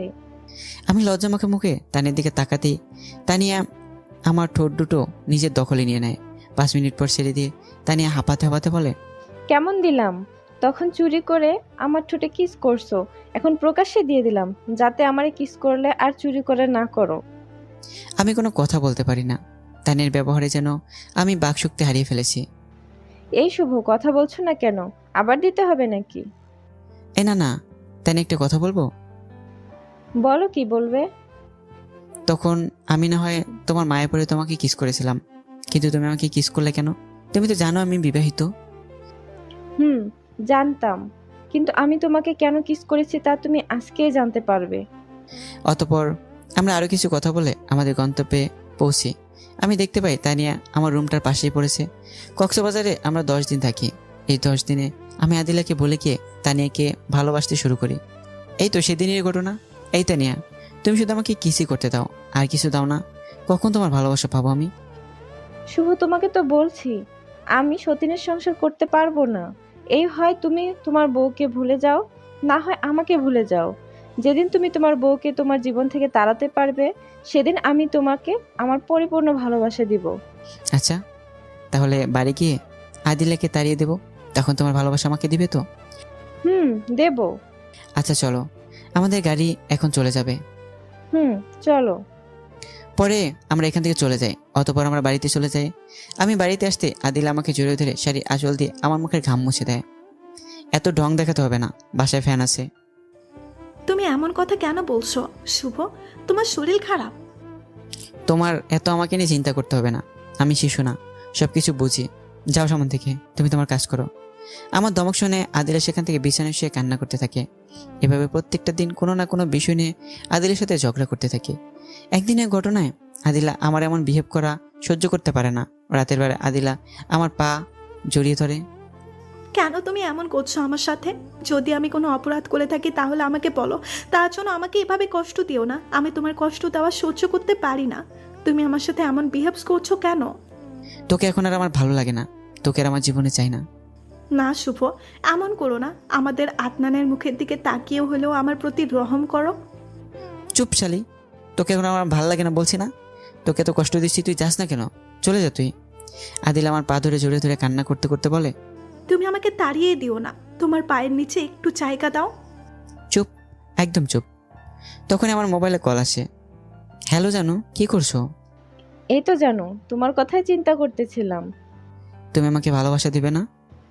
আমি কি বলছি জানো, তোমার মনে নেই? এদিকে আদিল এসে আমার পা ধরে বলে, এমন করো না শুভ, তোমার চাহিদা পূরণ করতে হলে আমার সাথে করো। আমি তোমার বউ, তুমি যখন চাইবে আমি তখনই রাজি। তবুও এমন করো না, আমি থাকতে কখনো তোমাকে অন্যজনের সাথে দেখতে পারবো না। তুমি আমাকে মেরে ফেলো শুভ। তুই ভালো কথাই মনে করে দিলি, তুই না থাকলে তোর কোনো সমস্যা নেই। এই বলে আমি আদিলার চোট ধরে মাঝরাতে ঘর থেকে বের করে দিয়ে ঘরের দরজা লাগিয়ে দিই। এদিকে শুভ, জানো কি করছো তুমি? এই তো জানু, ভেজালটা দূর করলাম। এখন বলো, কখন আমাকে ভালোবাসা দিবে? কাল সকালে হোটেলে চলে এসো। পরের দিন আমি তানিয়া দেওয়ার ঠিকানায় গিয়ে দেখতে পাই তানিয়া একটি ছেলের সাথে একই বিছানায় শুয়েছে। তানিয়া আমাকে দেখা মাত্র ছেলেকে বলল, জানো, দেখো আমার আরেকজনও এসে গেছে। তুমি থাকো, আমি আর তার সাথে কথা বলে আসছি। ছি তানিয়া ছি, তুমি এত নিকৃষ্ট, আমি জানতাম না। তুই কি নিজেই ভালো? আমি না হয় আমার স্বামীর সাথে শুয়েছি, আর এটা বৈধ, আর তুই কি করতে আসছিস অন্যের সাথে? ছি, তোর মতো খারাপ কোনো ছেলে এই জগতে আছে কিনা আমার জানা নেই। যে তোকে পাগলের মতো ভালোবেসে এসেছে তাকে তুই ঠকালি। আমিও ঠিক এটাই চাইছিলাম। আমি তোদের দুজনের সুখে থাকায় দেখতে পারছিলাম না। আমি একটা জিনিস ভেবে পাই না, যে স্বর্ণের প্লেটে ভাত খেয়েও বড় হয়েছে, সে কত ভালোবাসলে তোর মতো গরিব একটা ছেলের হাত ধরে চলে আসতে পারে। জানিস, তোকে সে অন্ধের মতো বিশ্বাস করে। তোদের সম্পর্ক নষ্ট করার জন্য আমি অনেক চেষ্টা করেছি। আদিলাকে তোর নামে মিথ্যা ফেক ভিডিও তৈরি করে দিয়েছিলাম, যাতে আদিলা দেখে তোর সাথে সম্পর্ক নষ্ট করে দেয়। কিন্তু সে তোকে এতটাই অন্ধের মতো বিশ্বাস করে, কখনোই এই বিষয় নিয়ে তোকে কিছু বলেনি। তার মনে পুরোপুরি বিশ্বাস ছিল যে তুই কখনো এরকম করবি না। যখন আমার সমস্ত প্ল্যানে আদিলার কাছে ব্যর্থ হয়, তখন আমি তোকে আমার প্রেমের ফাঁদে ফেলানোর চেষ্টা করি, আর তুই আমার ফাঁদে পা দিস। কেন এভাবে আমাদেরকে আলাদা করলে? আমাকে তোমার ভালোবাসার মায়ে ফেলে কি অপরাধ করেছিলাম, কি ক্ষতি করেছিলাম, যার জন্য আমাকে এভাবে কষ্ট দেওয়ার জন্য উঠে পড়ে লেগেছিলে? শুধু তোর জন্য আমি 3টা বছর জেল খেটেছি। আমাকে জেলে আমার বাবা পর্যন্ত দেখতে আসেনি, শুধু তোর কারণে। আর দেখ তো, একে চিনতে পারিস কিনা? বিছানার উপর শুয়ে থাকা ছেলেটাকে দেখে আমি এতক্ষণ তার দিকে খেয়াল করি নাই। ফলে চিনতে পারি নাই। আমি তার দিকে তাকাতে চমকে উঠি। তুমি ইমরান না? আমি ইমরান, যাকে তোর বউ কলেজে সবার সামনে আমাকে থাপ্পড় দিয়েছিল। আমি সেদিনই প্রতিজ্ঞা করেছিলাম তোদের কখনো সুখে থাকতে দিব না, কিন্তু সেটি আমার পক্ষে একা করা সম্ভব ছিল না। কিন্তু যখন আমি জানতে পারি তুই তানিয়াকে পুলিশ দিয়ে ধরিয়ে দিয়েছিস, এতে তানিয়া তো শত্রু হয়েছে। আর আমি এই সুযোগে তানিয়াকে তোদের কথা বলি। তানিয়া তোদের পৃথক করতে রাজি হয়ে যায়, আর তাতে আমি তানিয়াকে জেল থেকে ছাড়িয়ে এনে বিয়ে করে নেই। আর তোদের কিভাবে পৃথক করা যায় সেই নিয়ে ভাবতে থাকি। আমি তো কখনো তানিয়াকে আগে দেখিনি, আর তাকে কখন পুলিশ দিয়ে ধরিয়ে দিলাম? মনে কর, একটু ফ্ল্যাশব্যাক থেকে ঘুরে আয়। আমি এক রাস্তা দিয়ে যাচ্ছিলাম, হঠাৎ একটি মেয়েলি কণ্ঠে চিৎকারের আওয়াজ ভেসে আসলো, বাঁচাও বাঁচাও করে। আমি সামনে তাকে দেখি একটা মেয়েকে তিনজনে টেনে নিয়ে যাচ্ছে। আমি তখন তাদেরকে মেরে মেয়েটিকে তাদের হাত থেকে বাঁচাই, অথবা পুলিশ দিয়ে আমি তাদের তিনজনকে ধরিয়ে দিই। পুলিশ তখন তাদেরকে মারধর করে। তখন তারা বলে দেয় যে তাদের এই মেয়েটিকে কিডন্যাপ করার জন্য একজন বলেছিল। এবার বাস্তবে আসেন। শালা হারামজাদারা আমার কথা বলে দেয়, তখন পুলিশ আমাকে ধরে নিয়ে যায়, কারণ আমি বিদেশি সুন্দরী মেয়ে পাচার করে কোটি কোটি টাকা কামাই করতাম। আর এটা আমার বাবাও জানতো। সেই জন্য বাবা আমাকে একবারও জেলে দেখতে আসেনি। শুধু তোর জন্য আমার কত টাকা ক্ষতি হয়েছে, এগুলো প্রতিশোধ নেওয়ার জন্যই আমি এত কিছু করেছি, আরও করব। তোকে বেঁচে থাকতে দেব না, তোকে তিলে তিলে কষ্ট দিয়ে মারবো। এদিকে তখনই আমার মোবাইলে একটা মেসেজ আসে। আমি মেসেজ দেখে চমকে যাই। আমি কিছুই বুঝতে পারি না। পাই হারামজাদা, তুই আমার খেয়ে আমার পরে আমার মেয়েকে ধর্ষণ করার চেষ্টা করিস? তুই থাক, আমি পুলিশ পাঠাচ্ছি। তোকে আমার মেয়েকে ধর্ষণ করার ইচ্ছা তোর বের করছি। এই বলে তার মোবাইল একটা ভিডিও চালু করে, যেখানে দেখতে পাই আমি তানিয়াকে দর্শন করার চেষ্টা করছি। কিরে, মেসেজ দেখে অবাক হচ্ছিস? অবাক হওয়ার কিছু নেই। আমি এই ভিডিওটা বাবাকে দিয়েছি অন্য একটা নাম্বারে, কারণ বাবা তোকে অনেক বিশ্বাস করত। একটা কথা মনে রাখিস, বিপদ যখন আসে তখন সব জায়গায় আসে। সেদিন বাসে তোকে বলেছিলাম না আমার পরিচয় আস্তে আস্তে জেনে যাবি? এখন তোকে পরিচয়টা দিলাম। আর সেই ট্যুরের ব্যবস্থার কথা আমি বাবাকে বলেছিলাম, যাতে তোকে ফাঁসাতে পারি। বাবা প্রথমে রাজি ছিল না। যখন আমি বলি যদি তুমি ট্যুরের ব্যবস্থা করো তাহলে সমস্ত খারাপ কাজ আমি ছেড়ে দিব, তখন বাবা রাজি হয়। আর শোন, এখনো তোর কিছু সময় হাতে আছে, তোর ছেলেকে বাঁচা। বাবা পুলিশ তোর ছেলের কাছেই পাঠাইছে, কারণ তুই তোর ছেলেকে ভীষণ ভালোবাসিস। তাকে ধরলে তুই এমনিতেই থানায় যাবি। তানিয়ার কথা শুনে আমি দৌড়ে বাড়ি চলে যাই। সেখানে কাজের বুয়া থেকে তার ছেলেকে নিয়ে আসতে যাব, তখনই সামনে টেবিলের উপর একটা কাগজে দেখতে পাই। আমি এক হাতে সেটি নিয়ে পড়তে থাকি। আমার প্রিয় শুভ, আমি তোমাকে কতটুকু ভালোবেসেছিলাম জানি না, কিন্তু বিশ্বাস করো, যখন কেউ তোমার নামে আমার কাছে খারাপ ভিডিও পাঠায় তো সেগুলো কখনো বিশ্বাস করতাম না। আমি জানতাম কখনো তুমি এমন করতে পারো না, তাই আমি সেগুলো মিথ্যে বলে আগুন লাগিয়ে দিতাম, কখনো তোমাকে বুঝতে দিতাম না। শুভ, তোমার প্রতি আমার মনে কতটা বিশ্বাস পোষণ করেছিলাম তা হয়তো কোনো মেয়ে তার অন্তরে পোষণ করতে পারবে না। তুমি গরিব থাকার সত্ত্বেও আমি সেদিন তোমার হাত ধরে পালিয়ে এসেছিলাম, শুধু এই আশায় তুমি আমাকে সারা জীবন ভালোবেসে আমাকে আদর দিয়ে আগলে রাখবে, আমাকে কখনো ছেড়ে যাবে না।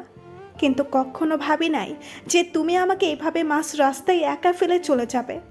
আমি জানি না তুমি কোনো মেয়ের প্রেমে পড়ে আমাকে তাড়িয়ে দিলে, আমার কত কষ্ট দিলে। একদিন তুমি বুঝবে শুভ, সে মেয়েটি আমার থেকে কখনোই তোমাকে বেশি ভালোবাসতে পারবে না। সেদিন তুমি আমাকে পাগলের মতো খুঁজবে, সেদিন তুমি আর আমাকে পাবে না, কারণ আমি তখন আকাশের তারা হয়ে যাব, চলে যাব না ফেরার দেশে। আমার ছেলেটাকে তুমি দেখে রেখে তাকে কখনোই মায়ের অভাব বুঝতে দিও না, তাকে কখনো কষ্ট দিও না, তাহলে যে আমি মরেও শান্তি পাবো না। শেষ একটা কথা রাখো, টেবিলের উপরে বইয়ের নিচে কিছু টাকা রাখা আছে, যা আমি টিউশনি করিয়ে পেতাম। সেই টাকাগুলো জমা করে রেখেছিলাম যদি কোনো কাজে লাগে এই জন্য, কিন্তু সেটি তো আর এই জীবনে হলো না, তাই সেই টাকাগুলো তোমাকে দিয়ে গেলাম। তুমি টাকাগুলো আমার আদনানের পেছনে খরচ করিও, খারাপ কাজে খরচ করিও না। পরিশেষে একটা কথাই বলতে চাই শুভ, ভালোবাসি, বড্ড বেশি ভালোবাসি তোমাকে। ইতি অভাগা মেয়ে আদিলা। আমি কাগজে লেখাগুলো পড়ে অজরে কাঁদতে থাকি আর বলি, কেন তুই চলে গেলি? ফিরে আয়, দেখ, শুভ তোর জীবনে ফিরে এসেছে। আদিলা আর আসে না, আসবে না বা কীভাবে? সে যে তখন চলে গেছে। এসে বলে আমি কান্না করতে থাকি। তখনই আমার কানে একটা পুলিশের গাড়ির আওয়াজ আসে। আমি কান্না বন্ধ করে জানালা দিয়ে তাকাতেই দেখতে পাই পুলিশ আমার বাড়ির দিকে আসতেছে। আমি তখন আমার ছেলে আদনানকে নিয়ে পিছনের দরজা দিয়ে পালিয়ে যাই। এবার বাস্তব জীবন। আমি সেখান থেকে পালিয়ে এসে আমি শহরে আশ্রয় নেই, আর আদিলের দেওয়া টাকা দিয়ে একটা রিক্সা ক্রয় করে সেটি দিয়ে আমার জীবনযাপন করতাম, আর আদিলাকে খুঁজে বেড়াতাম। খুঁজতে খুঁজতে আমার জীবনে 5টা বছর অতিবাহিত হয়ে যায়। হঠাৎ একদিন রাস্তায় রিক্সা চালাচ্ছি, তখনই মাথা করে সেন্সলেস হয়ে যায়। তখন আমার জ্ঞান ফিরে, তখন নিজেকে হাসপাতালে আবিষ্কার করি। পরে ডাক্তারের কাছে শুনতে পাই আমাকে মরণব্যাধি ক্যান্সার নামক রোগটা আক্রান্ত করেছে। ডাক্তার সেদিন বলেছিল আমি মাত্র অল্প কয়েকটা দিন বাঁচব। যখন ডাক্তারের মুখে এই কথা শুনি, তখন আমার মনে শুধু আদনানের জন্য চিন্তা হতে থাকে।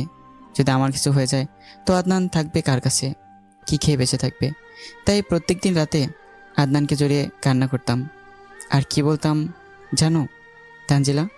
যেদিন আদিলাকে পেয়েছি সেদিন যে কত খুশি হয়েছিলাম তা হয়তো বলে প্রকাশ করতে পারবো না। আমি সেদিন আমার করা অপরাধের ক্ষমা আদিলের কাছে চেয়ে নিতাম, কিন্তু বারবার বিবেকটাই বাধা দিছে আর বলেছে তুই কোন মুখে তার কাছে ক্ষমা চাইতে চাস? তুই সারা জীবন তাকে কষ্ট দিয়েলি, আবারও কি তাকে কষ্ট দিতে চাস? তুই আর বাঁচবি কয়দিন? যদি তার কাছে ক্ষমা চাইতে চাস আর সে যদি ক্ষমা করে আপন করে নেয়, তখন কি সে পারবে তোর মৃত্যু সহ্য করতে?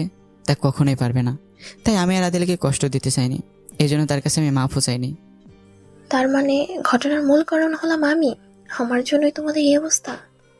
আমি তোমাকে এভাবে মরতে দিব না। আমি সমস্ত ঘটনা ম্যাডামকে বলবো। না তানজিলা, তুমি বলবে না, আমার কসম তোমার ওপর। না ভাইয়া, আমি তোমাকে মরতে দেব না, আমি বলবোই। তার মানে তুমি চাচ্ছ আমি তোমাদের জীবন থেকে সরে যাই? যদি এটা না চেয়ে থাকো তাহলে আর এই কথাগুলো আদিলাকে বলবে না, কথা দাও। তানজিলা শেষে হার মেনে নেয়। আমি ওকে 3 দিন পর কিছুটা মানসিকভাবে সুস্থ হয়ে তানজিলার সাথে অফিসে যাই। অফিসে যাওয়া মাত্রই ঠাস ঠাস করে গালে থাপড় পড়ল। এই কয়দিন কই ছিলি? তোর কাজ কি তোর বাপে এসে করবে? দেখ তো অফিসের কি অবস্থা হয়েছে, এক হাঁটু ময়লা জমেছে। আমি গালে হাত দিয়ে সেখান থেকে চলে এসে ঝাড়ু হাতে নিয়ে কাজ করতে থাকি। এদিকে আমার বলা ঘটনাগুলো তানজিলা আদিলাকে বলতে চেয়েছিল, কিন্তু যখন সে আমাকে চড় মারতে দেখে তখন সে আর বলার জন্য ইচ্ছে পোষণ করে না। কাকে বলবে সে? যে তারে আঘাত করে কষ্ট দেয় তাকে বলেই কী লাভ হবে? তার মনে তো কোনো ভালোবাসা নেই, আছে শুধু প্রতিশোধের আগুন। আমি কাজ করতে থাকি, তখনই ছোট দুটি হাত পিছন থেকে জড়িয়ে ধরে। কই ছিলে আব্বু এতদিন? আমি আম্মুর সাথে কথা বলি, তুমি এই জন্য আমার উপর রাগ করেছ? সেই জন্য তুমি আমাকে আদর করো না। আমি আর আম্মুর সাথে কখনো কথা বলবো না। আমি পিছিয়ে আদনানের অভিমানের কথা শুনে তাকে জড়িয়ে ধরে কেঁদে কেঁদে বলি, না বাবা, এমন কোনো কথা বলে না। আমি তোমার প্রতি রাগ করি নাই। তুমি তোমার আম্মুর সাথে কথা বলো দেখে আমি আরও অনেক খুশি হয়েছি। এখন থেকে তো শুধু তোমাকে তোমার আম্মুর সাথেই থাকতে হবে, কথা বলতে হবে। আমি তো আর বেশি দিন তোমাদের মাঝে থাকবো না। বাবা তুমি কোথায় যাবে? তুমি যদি একদিনের জন্য কোথাও যাও তাহলে আমিও চলে যাব অনেক দূরে। আদনানের কথা শুনে শক্ত হয়ে জড়িয়ে ধরে কাঁদতে থাকি আমি। এদিকে পিছিয়ে আদনান বলেই যাচ্ছে, বাবা তুমি কোথায় যাবে? বলো বাবা, বলো। আমি কিছুক্ষণ পর কান্না থামিয়ে, আব্বু তুমি তোমার আম্মুর কাছে যাও, এখানে দেখলে বকা দেবে। আদনান কান্না করে তার মায়ের কাছে চলে যেতেই, বাবা তুমি কান্না করছো কেন? কে মেরেছে বলো? আর স্কুল থেকে কখন আসলে? আমি স্কুল থেকে মাত্র আসলাম। আমার বন্ধু বলেছে আজকে নাকি আব্বুকে অফিসে আসতে দেখেছে, তাই আব্বুকে দেখার জন্য স্কুল থেকে এসে পড়েছি। অতবার পিছিয়ে আদনান তার মায়ের গলা ধরে, আম্মু, আব্বু এখন আমার সাথে এমন করে কেন?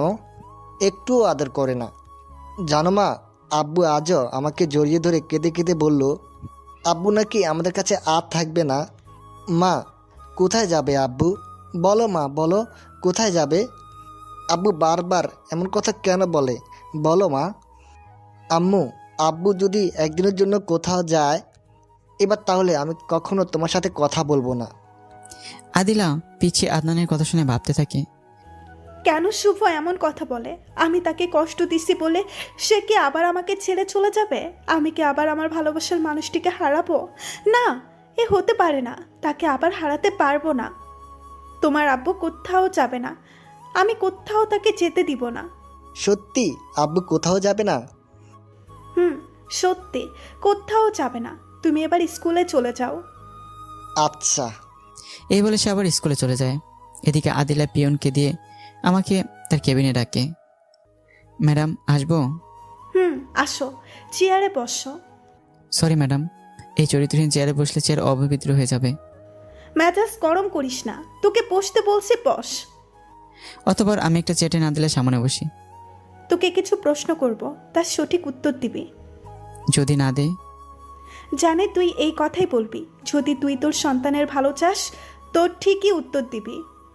সন্তানকে তোর এত কিছু শুনতে চাইনি আমি। আচ্ছা বলেন।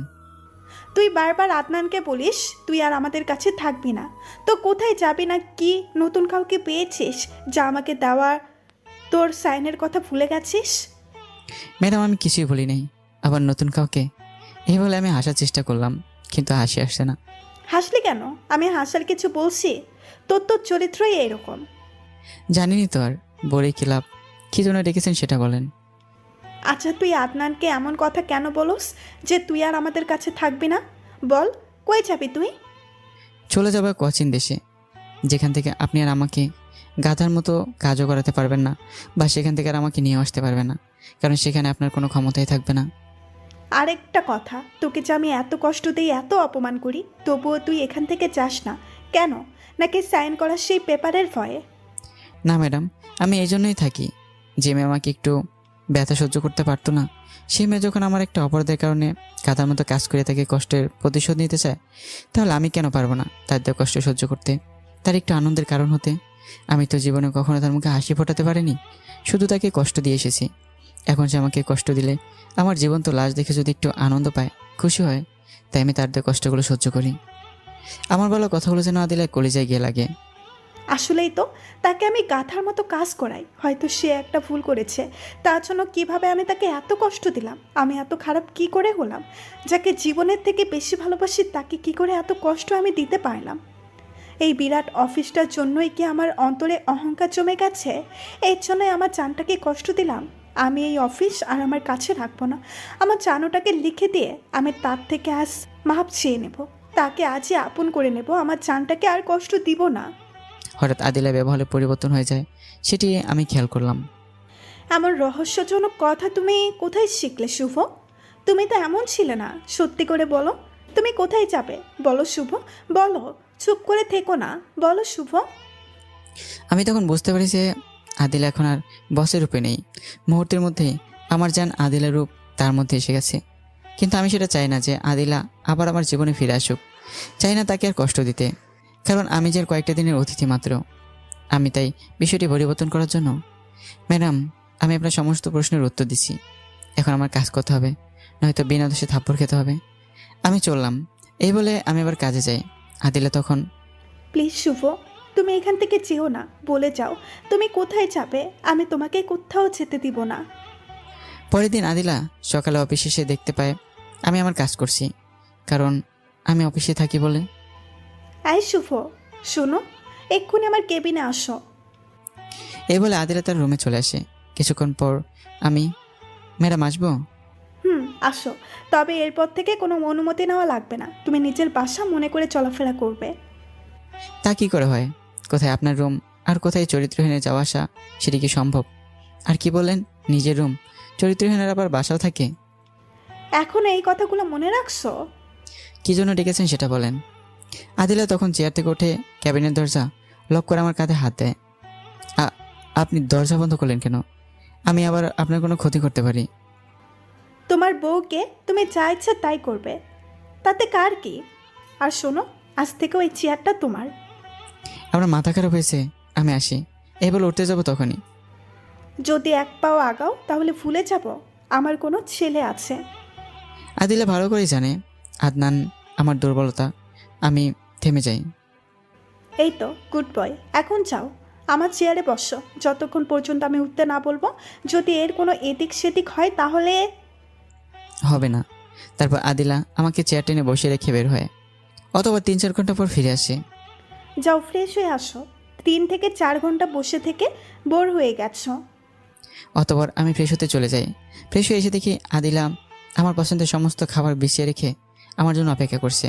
তা দেখে আমি বের হতে যাব, তখন আদিলা বলল, কই যাও শুভ? কাজে যাই। আজ থেকে তোমার কোনো কাজ করতে হবে না, তুমি শুধু আমার পাশে বসে থাকবে। আর আমি যখন কাজ করব তখন তুমি আমাকে আমার পাশে বসে হেল্প করবে। এখন আসো, আমার সাথে খাবার খাবে। বহুদিন পর আজ তোমার জন্য নিজের হাতে রান্না করে নিয়ে আসছি। আমি কোনো কথা না বলে রুম থেকে বের হয়ে যাই। তখনই আদিলায় এসে আমার কলার টেনে এনে হালকা একটু ধাক্কা দেয়। এতে আমার মাথাটা চেয়ারের সাথে ধাক্কা লাগে, যার কারণে আমার মাথাটা কিছু আঘাত লাগে, কিন্তু আমি সেটা আদিলাকে বুঝতে দেই না। তোর অনেক গিয়ার বেড়ে গেছে তাই না? তুই যখন কোনো অপরাধ করতে আমি উল্টো তোর কাছে মাপ চেয়ে রাগ ভাঙাতাম। এবার অপরাধটা বড় করেছিলি, তাই তোর প্রতি রাগ হয়েছিল। অনেক ভাবছিলাম তুই আমার কাছে মাপ চাইবি, কিন্তু তুই আমার কাছে ছোট হবি বলে আর মাপ চাইলি না। তাই তোকে কষ্ট দিয়ে তোর অপরাধ ক্ষমা করে আমি তোকে আমার ভালোবাসায় চলাতে চাইলাম, কিন্তু তুই বুঝেও তা না বোঝার ভান করে এড়িয়ে চলতেছিস। কি অপরাধ আমি করেছি যার জন্য আমাকে এইভাবে কষ্ট দিচ্ছিস?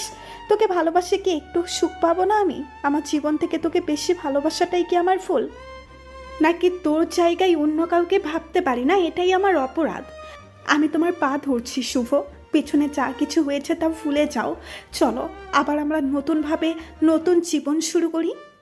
আদিলার কথা শুনে আমার চিৎকার করে বলতে ইচ্ছা করছে, আমাকে ক্ষমা করে দাও। আমি তোকে বড্ড ভালোবাসি, আর কখনো তোমাকে কষ্ট দিব না, কখনো তোমাকে ছেড়েও যাব না।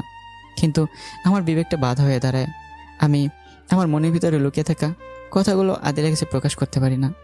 আমি যে আর কিছুদিনের অতিথি মাত্র, তাই আমি আমার ভিতরে থাকা কষ্ট লুকিয়ে রেখে। আপনি বেশি বাড়াবাড়ি করছেন। আপনি আমাকে ভালো করেই জানেন যে আমি না করি তা আমি কখনোই নিই না। আর আমি আপনাকে তাড়িয়ে দিয়েছি নিজ হাতে, আপনাকে কখনো আমি গ্রহণ করতে পারবো না। আপনি নতুন কাউকে নিয়ে গিয়ে নতুনভাবে শুরু করেন। আমার মুখে এমন কথা শুনে আদিলের পুরো পৃথিবীটাই যেন অন্ধকার হয়ে যায়। যার জন্য 5টা বছর তার মনে অন্য কাউকে স্থান দেয়নি, সে আজ বলতেছে অন্য কাউকে নিয়ে নতুনভাবে শুরু করতে। আমার প্রতি আদিলের এই পরিমাণ রাগ হয় যাতে আমাকে এখনই খুন করে ফেলবে। কিন্তু আদিলা স্বাভাবিকভাবে বলল, তোমার কি সমস্যা আমাকে মেনে নিলে? আচ্ছা তোমাকে বলবো না আমাকে মেনে নিতে, আমি অন্য কাউকে নিয়েই শুরু করব। আজ অন্তত অফিস ছুটি হওয়ার পর্যন্ত আমার শুভ হয়ে থাকো। প্লিজ না করো না, এই আবদারটুকু রাখো। আদিলের মুখে অন্যজনের নাম শুনে আমার অন্তরটা কেঁপে ওঠে, কিন্তু আমি নিরুপায় হয়ে চুপ থাকি, কোনো কথা বলি না। অতঃপর আদিলা আমাকে নিয়ে খাবারের সামনে বসে নিজ হাতে আমাকে খাওয়ায়, আমিও তাকে খাইয়ে দিই। খাওয়া দাওয়া শেষ করে আমি একটা চেয়ারে বসে পড়ি। আমার মাথা ব্যথার কারণে চুপ মেরে আদিলার সামনে বসে থাকি। আদিলা নানান কিছু জিজ্ঞেস করলে আমি কোনো উত্তর দিই না। এভাবে সেদিন অফিস ছুটি হয়ে যায়। শুভ চলো, আজ আমার বাসায় থাকবে। ম্যাডাম, অফিস টাইম শেষ, আপনি একটা আবদার করেছিলেন তাই রাখছি, আপনি যেতে পারেন। আদিলা মন খারাপ করে চলে যায়। এদিকে আমার মাথা ব্যথা যেন বেড়েই চলেছে। আস্তে আস্তে আমি আদিলার দেওয়া রুমে গিয়ে শুয়ে পড়ি। কিছুক্ষণ পরে আমার শরীরে প্রচণ্ড জ্বর আসে, যার কারণে আমি মুখ দিয়ে আর কথা বের হয় না। আমি কষ্ট করে রাতটা পার করে সকালে তানজিলার মোবাইলে ফোন দিই, কিন্তু কোনো কথা বলতে পারি না। তানজিলা বারবার কথা বলার চেষ্টা করে, কিন্তু ফলাফল শূন্য। তাই পেরেশান হয়ে আমার নাম্বার ট্যাগ করে অফিসে চলে আসে। অতঃপর আমার রুমে এসে দেখতে পায় আমার শরীর থরথর করে কাঁপতেছে। অতঃপর তানজিলা আমার মাথা তার হাঁটুতে রাখে। আমি আস্তে আস্তে তাকে কিছু একটা বলার চেষ্টা করছি, তানজিলা সেটি বুঝতে পারে না, তাই মাথা নিচ দিক করে আমার কথা বোঝার জন্য। ঠিক তখনই পিছন থেকে, বাহ, তাহলে চলছে তোমাদের রাজনীলা। আমি আগে অফিসে না আসলে বুঝতেই পারতাম না যে যারা চরিত্রহীন তাদের চরিত্র কখনো ঠিক হয় না। ম্যাডাম, আপনি যা দেখেছেন বা যা ভাবছেন কোনোটাই সত্যি না। চুপ, একদম চুপ, একটা কথাও তুমি বলবা না। এই চরিত্রহীনকে আর আমার অফিসে রাখবো না। কি অপরাধ আমি করেছিলাম? তার সমস্ত অপরাধ ক্ষমা করে দিয়ে তাকে আপন করে নিতে চাইছিলাম। ভাবছিলাম এই 5 বছরের চরিত্রটা ভালো হয়েছে, কিন্তু কখনো ভাবিনি এদের মতো ছোট লোকদের চরিত্র কখনো ঠিক হবার নয়। আমি এত জনম ভুল মানুষকে ভালোবেসেছিলাম, তার ছবি বুকে নিয়ে প্রত্যেক রাতে আমি কাঁদিতাম। আমি আর এই চরিত্রহীন ছোট লোকের জন্য আর কাঁদবো না। তোকে আজই ডিভোর্স দিয়ে দেব। কুত্তার বাচ্চা, তুই আমার অফিস থেকে বের হয়ে যা। এই বলে আমার কলা ধরে টেনে জোরে ধাক্কা মারে। আদিলার রাগের কারণে আমার শরীরে অতিরিক্ত তাপমাত্রাও সে বুঝতে পারে না। আমি আদিলার ধাক্কা খেয়ে টেবিলের উপর পড়ে যাই। টেবিলে কাজ থাকার কারণে তা ভেঙে আমার মাথায় ঢুকে যায়, আর তাতে আমি সাথে সাথে সেন্সলেস হয়ে যাই। এদিকে আদিলা রাগের মাথায় আমাকে নানা ধরনের গালি দিতে থাকে। অতঃপর সামনে পিচ্ছি আদনানকে দেখতে পেয়ে তাকেও ধাক্কা মেরে ফেলে দিয়ে, এই চরিত্রহীনের কোনো চিহ্ন আমার কাছে রাখবো না। যা তোরা, যেখানে মন চাই সেখানে যা। এই বলে রাগে হনহন করতে করতে তার কেবিনে চলে যায়। এদিকে পিচ্ছি আদনান সেখান থেকে উঠে দৌড়ে আমার কাছে এসে আমাকে ধাক্কাচ্ছে আর বলছে, আব্বু কথা বলো তুমি। আমি আর ওই ডাইনির মায়ের সাথে কখনো কথা বলবো না। বাবা আমার সাথে কথা বলো। এদিকে তানজিলা আদিলার পিছনে পিছনে তার ক্যাবিন পর্যন্ত যায়। আদিলা ঠান্ডা মাথায় বলে, তানজিলা, তুমি জানতে সে বিবাহিত, তাহলে কেন তুমি সেই চরিত্রহীনের খপ্পরে পড়লে? আমি জানি তুমি একটা ভালো মেয়ে। ম্যাডাম, আপনি যা দেখেছেন বা যা ভাবছেন কোনোটাই সত্যি না। আর ম্যাডাম, যে মানুষটা একবার ভুল করে সেই ভুলের শাস্তি 5 বছর ধরে সহ্য করছে, সেই মানুষটা দ্বিতীয়বার সেই ভুলটা কখনোই করতে পারে না। ম্যাডাম, আর কি বলেন, ভাইয়া কে ডিভোর্স দেবে? দেন। চরিত্রহীন তো আর কখনো ভালো মেয়ের স্বামী হতে পারে না। আপনি ডিভোর্স পেপারটা আমার বাসায় পাঠিয়ে দিন। ভাইয়া যদি এই যাত্রায় বেঁচে যায়, তাহলে আমি কখনোই তাদেরকে আপনার মতো মেয়ের কাছে আসতে দিব না। বাই। এই বলে সেখান থেকে তানজিলা আমাকে নিয়ে হাসপাতালে যায়। ডাক্তার আমার অবস্থা দেখে এমার্জেন্সিতে নিয়ে যায়। কিছুক্ষণ পর ডাক্তার নিরাশ হয়ে বের হয়ে আসে। ডাক্তার সাহেব, আমার ভাইয়ের অবস্থা কেমন? সরি ম্যাডাম, আমাদের দ্বারা একে বাঁচানো সম্ভব নয়। আমরা তার মাথায় থাকা কাচের টুকরো বের করে ব্যান্ডেজ করে দিয়েছি। এখন আপনি দেখতে পারেন। হ্যাঁ, আর একটা কথা, আপনার ভাইয়ের বাঁচা 5%-এরও কম। আর হ্যাঁ, তাকে যদি আজকের মধ্যেই অপারেশন করা যায় তাহলে হয়তো বাঁচতে পারে। তানজিলা ভালো হাসপাতালে কোথায় নিয়ে যাবে? ঢাকা শহরে সবচেয়ে ভালো যেটা সেটাতে নিয়ে আসছে। এখন তানজিলা মেয়ে হয়ে কোথায় ঘুরবে? এত আমাকে নিয়ে যাবেই বা কোথায়? এদিকে পিচ্ছি আদনান কান্না করে চলেছে। আন্টি, আব্বু আর কোনোদিনও আমার সাথে কথা বলবে না? তুমি আব্বুকে বলো না আমার সাথে কথা বলতে। আমি আম্মুর সাথে আর কখনো কথা বলবো না। বলো না আন্টি, আব্বু যাতে আমার উপরে রাগ করে না থাকে, যেন আমার সাথে কথা বলে। বলো আন্টি, আব্বুকে বলো। তানজিলা কি করবে এখন?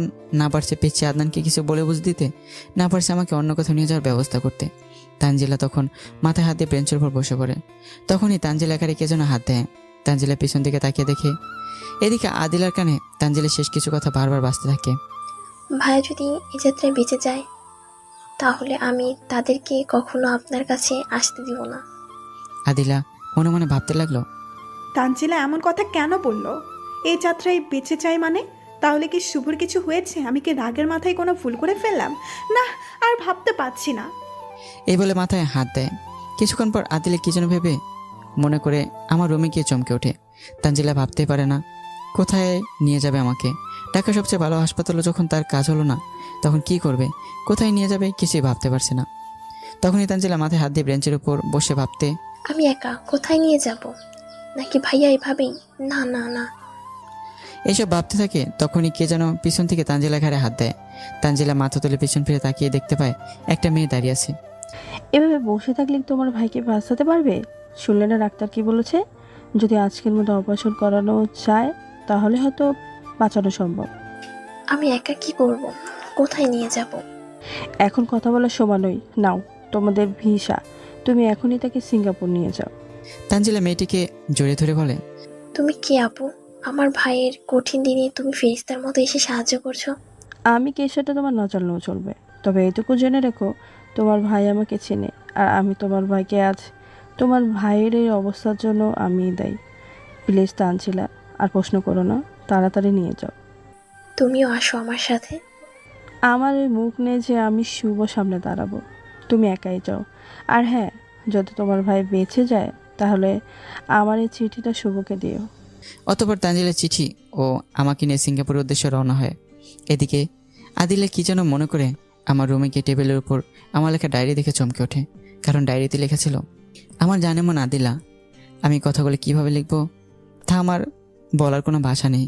তবুও কিছু ভাঙা ভাঙা কথা লিখে রাখলাম, যা মুখে কখনো তোমাকে বলতে পারবো না। আজ দীর্ঘ 5 বছর পর আমার জানটার সাথে দেখা হলো। আমার শেষ সময়ে সে আমাকে দেখা মাত্র চরিত্রহীন উপাধি দিল। আসলে আমি একটা চরিত্রহীন। তারপর আমাকে অনেক কাজ করতে দিল, যা একা মানুষের পক্ষে করা সম্ভব না। সে তার কাজের মাধ্যমে আমার কোনো অপরাধের শাস্তি দিতে যাচ্ছে। আমি তোমার সমস্ত শাস্তি মাথা পেতে ভালোবাসা হিসেবেই নেব। তুমি হয়তো মনে মনে ভাবতে পারো আমি তোমার কাছে ক্ষমা চাইলে আমার মান সম্মান নষ্ট হয়ে যাবে, ছোট হয়ে যাব, এইভাবে তোমার কাছে ক্ষমা চাই না। তাহলে ভুল ভাববে আদিলা, তোমার থেকে আমার কাছে আমার মান সম্মান কিছুই না। আমি বারবার তোমার কাছে ক্ষমা চাওয়ার জন্য যেতাম, কিন্তু আমার বিবেকটা বাধা দিত। আমার বিশ্বাস ছিল আমি যত অপরাধ করি না কেন তোমার কাছে একবার ক্ষমা চাইলে তুমি আমাকে মাফ করে দিবে, আমাকে আপন করে নেবে। জানো আদিলা, আমার এখানেই ভয় হতো, যদি তুমি আমাকে আবার আপন করে নাও তাহলে তো তুমি আবার আমার দ্বারা কষ্ট পাবে। আমি চাই না তোমাকে আবার কষ্ট দিতে। তোমাকে সেদিন আমি তাড়িয়ে দিয়েছিলাম, তার পরের দিন থেকে তোমাকে পাগলের মতো খুঁজতাম। তোমাকে তাড়িয়ে দেওয়া হয়তো আল্লাহ সহ্য করতে পারে নাই, তাই আল্লাহ আমাকে মরণব্যাধি ক্যান্সার নামক রোগ আমার শরীরে দিয়ে দিয়েছে। সেদিন ডাক্তার দেখেছিলাম, ডাক্তার বলেছে আমি নাকি আর কয়েকটা দিন বাঁচবো। তাই আমি তোমার কাছে কখনো মাপ চাইনি। জানো আদিলা, যখন তুমি আমাকে কষ্ট দিতে আমি অনেক আনন্দ ছিলাম, কারণ তুমি আমাকে এখন ঘৃণা করছো। আর এখন যদি আমার মৃত্যু হয় তাহলে তুমি আর কষ্ট পাবে না।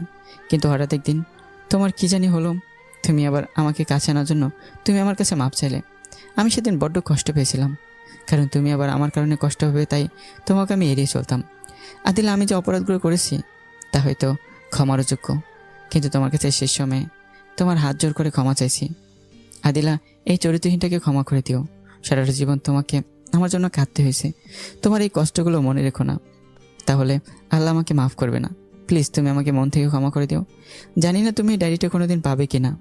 যদি আমি মরে যাওয়ার পর পাও এই ডায়েরিটা তোমার হাতে যায়, তাহলে তোমার কাছে একটা রিকোয়েস্ট, আমার আদনানকে কখনো কষ্ট দিও না, তাকে কখনো বাবার অভাবটা বুঝতে দিও না। দেখে রেখো আদিলা, সে আমাকে অনেক ভালোবাসে। যদি তাকে চরিত্রহীনের ছেলে বলে কষ্ট দাও তাহলে হয়তো আমি মরে গিয়েও শান্তি পাবো না। আবারও বলছি আদিলা, এই চরিত্রহীনটাকে ক্ষমা করো। এটি তোমার চরিত্রহীন স্বামী। ডায়েরিটা পড়ে শেষ হতেই হাত থেকে ডায়েরিটা পড়ে যায়। আদিলা কান্না করে। কেন তুই একটি বার আমাকে বললি না তোর ক্যান্সার হয়েছে? কেন? আমি কি এতটাই পর যা আমাকে বলা যেত না? আমি না হয় তোকে সেদিনে চরিত্রহীন বলেছি, তার জন্য তুই আমাকে এইভাবে শাস্তি দিবি? আমি তোকে না জেনে না বুঝে ভুল বুঝেছি, আমাকে ক্ষমা করে দে। আমি তোকে কখনোই মরতে দিব না শুভ। তুই মরে গেলে আমি কাকে নিয়ে বাঁচবো? এই বলে কান্না করতে করতে হাসপাতালে চলে আসে। ম্যাডাম, আপনি এখানে? আর কান্না করছেন কেন? কি হয়েছে? আমার শুভকে কেউ এখানে এনেছিল। কার কথা বলছেন? আদিলা মোবাইল থেকে আমার ফটো দেখায়। ডাক্তার মাথা নিচু করে বলে, এনেছিল, কিন্তু আমরা তার চিকিৎসা করতে পারি নাই। আমরা তাকে ফিরিয়ে দিয়েছি। কেন ফিরিয়ে দিয়েছেন আমার শুভকে? ভেঙে পড়বেন না, আমাদের দ্বারা তাকে বাঁচানো অসম্ভব ছিল, তাই আমরা তার চিকিৎসা করতে পারি নাই। আমরা যদি তার চিকিৎসা করতাম, হতে পারত সে সারা জীবনের জন্য কোমায় চলে যেত, নতুবা তার স্মৃতিশক্তি চলে যেত, কারণ তার ক্যান্সারটা। বলার আগে আদিলা চিৎকার করে। এই বলে আদিলা সেন্সলেস হয়ে যায়। অতঃপর যখন তার জ্ঞান ফিরে তখন সামনে যাকে দেখে চমকে ওঠে। যখন আদিলা জ্ঞান ফিরে তখন তার সামনে তার বাবা মাকে বসা দেখতে পায়। মারে, তোর এত অভিমান, একটা বারও এই বুড়ো বুড়ির কথা মনে পড়লো না? তখন আমরা না হয় তোদের সম্পর্ক মেনে নেইনি, তার জন্য আমাদেরকে এভাবে পর করে চলে আসবি? একটা বারও আমাদের কথা ভাবলি না যে আমাদের কি হবে? তুই ছাড়া আমাদের কে আছে বল মা? আদিলা তার মাকে জড়িয়ে ধরে কেঁদে দেয়। আদিলার মা তখন আদিলাকে জড়িয়ে ধরে কপালে একটা চুমু দেয়। মা, আমাকে মাফ করে দাও। তখন আমার কাছে আমার ভালোবাসাকে পেতে পালিয়ে আসা ছাড়া আর কোনো রাস্তা ছিল না। আমাকে তোমরা ক্ষমা করে দাও, আর কখনো তোমাদের ছেড়ে যাব না। আচ্ছা মা, আমি এখানে আছি তোমরা কিভাবে জানলে? কে জানি ফোন দিয়ে বলল আপনার মেয়ে হাসপাতালে সেন্সলেস হয়ে পড়ে আছে। পরে আমরা তার কথা শুনে তোমার মা আর আমি ছুটে আসি। লোকটি কে ছিল জিজ্ঞেস করো নাই কিছু? কয়েকবার ফোন দিছি, বন্ধ বলছে, আর পরে ফোন দেয়নি। আমার মেয়ে তো পাইছি, তাই আর তার কথা মনে নেই। আদিলা তখন হঠাৎ করে আমার কথা মনে পড়ে, চিৎকার করে বলে, আমার শুভ কই? আমি শুভর কাছে যাব। তোর এত চিন্তা করতে হবে না, তুই এখন অসুস্থ, সুস্থ হ, তারপর তোকে নিয়ে যাব। আমি একদম সুস্থ, আমাকে নিয়ে চলো। কোথায় আছে আমার শুভ? জানো মা, আমি তাকে না বুঝে অনেক কষ্ট দিয়েছি। সে কি আমাকে মাফ করবে? যদি মাফ না করে তাহলে নিজেকে আমি ক্ষমা করতে পারবো না মা। আমি নিজেকে শেষ করে দিব। এমন কথা বলিস না মা, ধৈর্য ধর মা, সব কিছু ঠিক হয়ে যাবে। এখন চল জামাইয়ের কাছে যা। অথবা তারা সিঙ্গাপুরের উদ্দেশ্যে রওনা হয়। এদিকে তানজিলা পৌঁছে আমাকে নিয়ে হাসপাতালে আসে। সেখানে ডাক্তাররা আমার অবস্থা দেখে বড় বড় কয়েকজন ডাক্তার পরামর্শ করে আমার চিকিৎসা শুরু করে দেয়। তানজিলা বসে ভাবতে থাকে কি থেকে কি হয়ে গেল। কে সেই মেয়েটা? তখনই পিসি আদনানের কথা শুনে তানজিলা ধ্যান ভেঙে যায়। আন্টি, আমার আব্বুর কি হয়েছে? আমার আব্বু কি আমার সাথে আর কখনো কথা বলবে না? বলো না আন্টি, আমার আব্বুকে আমার সাথে কথা বলতে, আমার সাথে রাগ করে না থাকতে। আমি আর আম্মুর সাথে কখনো কথা বলবো না। আদনানের কথা শুনে তানজিলা কান্না করে দেয়। কি বলবে তাকে? কি হলো আন্টি, তুমি কান্না করছো কেন? তুমি আল্লাহর কাছে বলো, আল্লাহ যেন তোমার আব্বুকে তাড়াতাড়ি ভালো করে দেয়। তোমার আব্বু ভালো হলেই তোমার সাথে কথা বলবে। এভাবে তানজিলা পিসি আদনানের সাথে বসে বসে গল্প করছে। কিছুক্ষণ পরে হাসপাতালে আদিলা ও তার বাবা মা চলে আসে। আদনান সেটি দেখতে পেয়ে চিৎকার করে বলতে থাকে, আন্টি, তুমি ওনাকে তাড়িয়ে দাও, উনি আমার আব্বুকে মেরে ফেলবে। আন্টি, তুমি ওনাকে চলে যেতে বলো। এমন করে না, উনি তোমার মা হয়। না, উনি আমার মা নয়, আমার মা মরে গেছে। যে আমার বাবাকে মারে, কষ্ট দেয়, আমার বাবার থেকে আমাকে দূরে সরিয়ে দেয়, সে আমার মা কখনো হতে পারে না। তুমি ওনাকে চলে যেতে বলো আন্টি, চলে যেতে বলো। আদিলা তার ছেলের বুক ভরা অভিমানের কথা শুনতে পেয়ে আদনানকে জড়িয়ে ধরে বলে, বাবা, তুই আমাকে ক্ষমা করে দে। আমি অন্যায় করছি, আমাকে মাফ করে দে। আর কখনো তোর বাবাকে কষ্ট দিব না, তোকে কখনো তার থেকে আলাদা করব না। এইবারের মতো আমাকে মাফ করে দে। না, তুমি আমাকে বাবা ডাকবে না, তুমি আমার কিছুই না। তুমি আমাকে ছেড়ে দাও আর এখান থেকে চলে যাও। আদিলা তার ছেলের কথা শুনে শক্ত করে জড়িয়ে ধরে। এতে আদনান কিছুটা ঠান্ডা হয়। আস্তে আস্তে কান্না থামিয়ে আদিলা কোলে আদনান ঘুমিয়ে যায়। ম্যাডাম, দেখতে আসছেন ভাইয়া বেঁচে আছে না মরে গেছে? আপনার কাছে হাত জোর করে বলেছি, ভাইয়াকে আদনানের থেকে কেড়ে নিয়েন না। আমার চরিত্রহীন ভাইটাকে কখনো আপনি দেখবেন না। আমি তাকে আপনার দৃষ্টিসীমার বাহিরে পাঠাবো। প্লিজ, তবুও আপনি তাকে কিছু করিয়েন না। আমাকে ক্ষমা করে দাও, আমি বুঝতে পারি নাই। আমি তোমাকে না বুঝে অপবাদ দিছি। প্লিজ তানজিলা, ক্ষমা করে দাও। আমি তোমার পা। এ কী করছেন ম্যাডাম? যার কাছে ভুল করেছেন তার কাছে ক্ষমা চান। আমি কিছু মনে করিনি। আপনার জায়গা আমি থাকলেও হয়তো এমনটাই করতাম। তবে ম্যাডাম, রাগের মাথায় এমন কিছু করবেন না যার জন্য চিরজীবনের জন্য আফসোস করতে হয়। পরে তার আরও কিছুক্ষণ কথা বলে ডাক্তার বের হওয়ার অপেক্ষা করে। বেশ কিছুক্ষণ পর ডাক্তার বের হয়ে আসলে সবার ডাক্তারকে ঘিরে ধরে বলে, রুগীর কেমন অবস্থা? তাদের কথা শুনে ডাক্তার মুখটা কালো করে মাথা নিচু করে ফেলে। অপারেশন সাকসেস, তবে তবে কি ডাক্তার? দেখেন, ধৈর্য হারাবেন না। রোগী মাথায় যে আঘাত পেয়েছে হতে পারে এর কারণে সে কোমায় চলে যেতে পারে, স্মৃতিশক্তিও হারাতে পারে। এখন আল্লাহ পাকের ইচ্ছা, আপনারা আল্লাহ পাকের কাছে দোয়া করতে থাকেন। আমরা কি এখন রুগীর সাথে সাক্ষাৎ করতে পারবো? না, রোগীর জ্ঞান না ফেরা পর্যন্ত দেখা সাক্ষাৎ করতে পারবেন না। রুগীর জ্ঞান কখন ফিরবে? যদি জ্ঞান ফিরে তো 72 ঘন্টার মধ্যেই ফিরবে, না হলে বলতে পারছি না তার জ্ঞান কখন ফিরবে, তা আল্লাহ পাকে ভালো জানেন। এই বলে ডাক্তার চলে যায়। ডাক্তারের কথা শুনে সকলের মাঝে হতাশার ছাপ দেখা যায়, বিশেষ করে আদিলার। অথবা সকলে মিলে নামাজ পড়ে আল্লাহর কাছে কান্নাকাটি করতে থাকে যেন আমি সুস্থ হয়ে যাই। দেখতে দেখতে 4 দিন চলে যায়, তবুও আমার জ্ঞান ফিরে না। এই 4 দিনে পিছিয়ে আদনান তার মায়ের কাছে যায়নি, শতবার ঢাকার পরেও। আদিলা পারেনি তার ছোট্ট ছেলের অভিমান ভাঙাতে। সবসময় তানজিলার কাছেই ছিল, তার সাথে চলাফেরা করত। সে তার নানা নানির কাছেও যায়নি। অতঃপর তারা সকলে পুনরায় ডাক্তারের কাছে গিয়ে আমার জ্ঞান ফিরবে কিনা সেটা জিজ্ঞেস করতে যাবে, তখন একটি নার্স এসে বলে, আপনাদের মধ্যে আদনানকে? এই রোগী আদনানকে ডাকছে। নার্সের কথা শুনে সকলের মুখে আনন্দের ছাপ দেখা দেয়। তখন তানজিলা আদনানকে নিয়ে আমার কেবিনে আসে। আদনান দৌড়ে এসে আমাকে জড়িয়ে ধরে বলে, আব্বু, তুমি এতদিন আমার সাথে কেন কথা বলো নাই? আমি আম্মুর সাথে থাকি বলে? আমি আর কখনো আম্মুর সাথে কথা বলবো না। এরপরও যদি তুমি আমার সাথে কথা না বলো তাহলে আমি অনেক দূরে চলে যাব, তোমাদের কারোর সাথে কথা বলবো না। আদনানের কথা শুনে এক হাতে আদনানকে শক্ত করে জড়িয়ে ধরে, না বাবা, এমন কোনো কথা তুমি আর বলবে না। আমি তোমার প্রতি রাগ করি নাই, আমি অসুস্থ ছিলাম তাই কথা বলতে পারিনি। আজ থেকে প্রত্যেক দিন বলবো, তোমাকে আদর করব, তোমাকে নিয়ে ঘুরতে যাব। আচ্ছা বাবা। তখনই তানজিলা, ভাইয়া, এখন কেমন লাগছে? ভালো, তোমার? আগে ভালো ছিলাম না, এখন আমার ভাইটাকে দেখে ভালো লাগতেছে। তোমার মুখে তো শুকনো দেখাচ্ছে কেন? কিছু খাওনি নাকি? যাও এক্ষুনি খেয়ে আসো। ভাইয়া, আমি ঠিক আছি। ঠিক আছে, বড় ভাইয়ের কথা যখন মানবে না তাহলে বসে থাকো। আমার কথা শুনে তানজিলা বেরোতে যাবে, তখন আদিলা বাবা মার রুমে ঢুকে আমার কী অবস্থা সে সম্পর্কে জিজ্ঞেস করে। সবার শেষে আদিলা অপরাধী নয় মাথা নিচু করে রুমে ঢুকতে যাবে, তখনই আদনান বলে ওঠে, না, তুমি রুমে আসবে না। তুমি আমার বাবাকে দেখতে পারবে না। আমি তোমাকে দেখতে দেবো না আমার বাবাকে। তুমি চলে যাও এখান থেকে। বাবা আদনান এমনভাবে বলে না, উনি তোমার মা হয়। যাও না সামনে গিয়ে আস্তে আস্তে বলো যে আপনাকে দেখে বাবার অনেক কষ্ট হচ্ছে, আপনি এখান থেকে চলে যান। আমার কথা শুনে আদিলা দৌড়ে এসে আমার পা জড়িয়ে ধরে আর কেঁদে দিয়ে বলতে থাকে, শুভ, তুমি আমাকে মাফ করে দাও। আমি না বুঝে তোমাকে কষ্ট দিয়েছি, আমাকে ক্ষমা করে দিয়ে তোমার বুকটাতে একটু জায়গা দাও। আমি আর কখনোই তোমাকে কষ্ট দিব না। মৃত্যুর আগ পর্যন্ত তোমাকে ভালোবেসে যাব। প্লিজ শুভ, তোমার এই পিচ্ছি বউটাকে ক্ষমা করে দাও। পা ছাড়েন বলছি। আমাকে ক্ষমা করে দাও, তাহলে তোমার পা ছেড়ে দেব। পা ছেড়ে আমার কাছে আসেন। অতবার আদিলা আমার কাছে এসে দাঁড়ায়। আমি সকলকে উদ্দেশ্য করেই বললাম, আপনারা সকলে গিয়ে কিছু খেয়ে আসেন, আমার কথা চিন্তা করতে হবে না। আমি বুঝতে পারি আমার জন্য হয়তো চিন্তা করে খাওয়া দাওয়া করেনি, আমি এখন ভালোই আছি।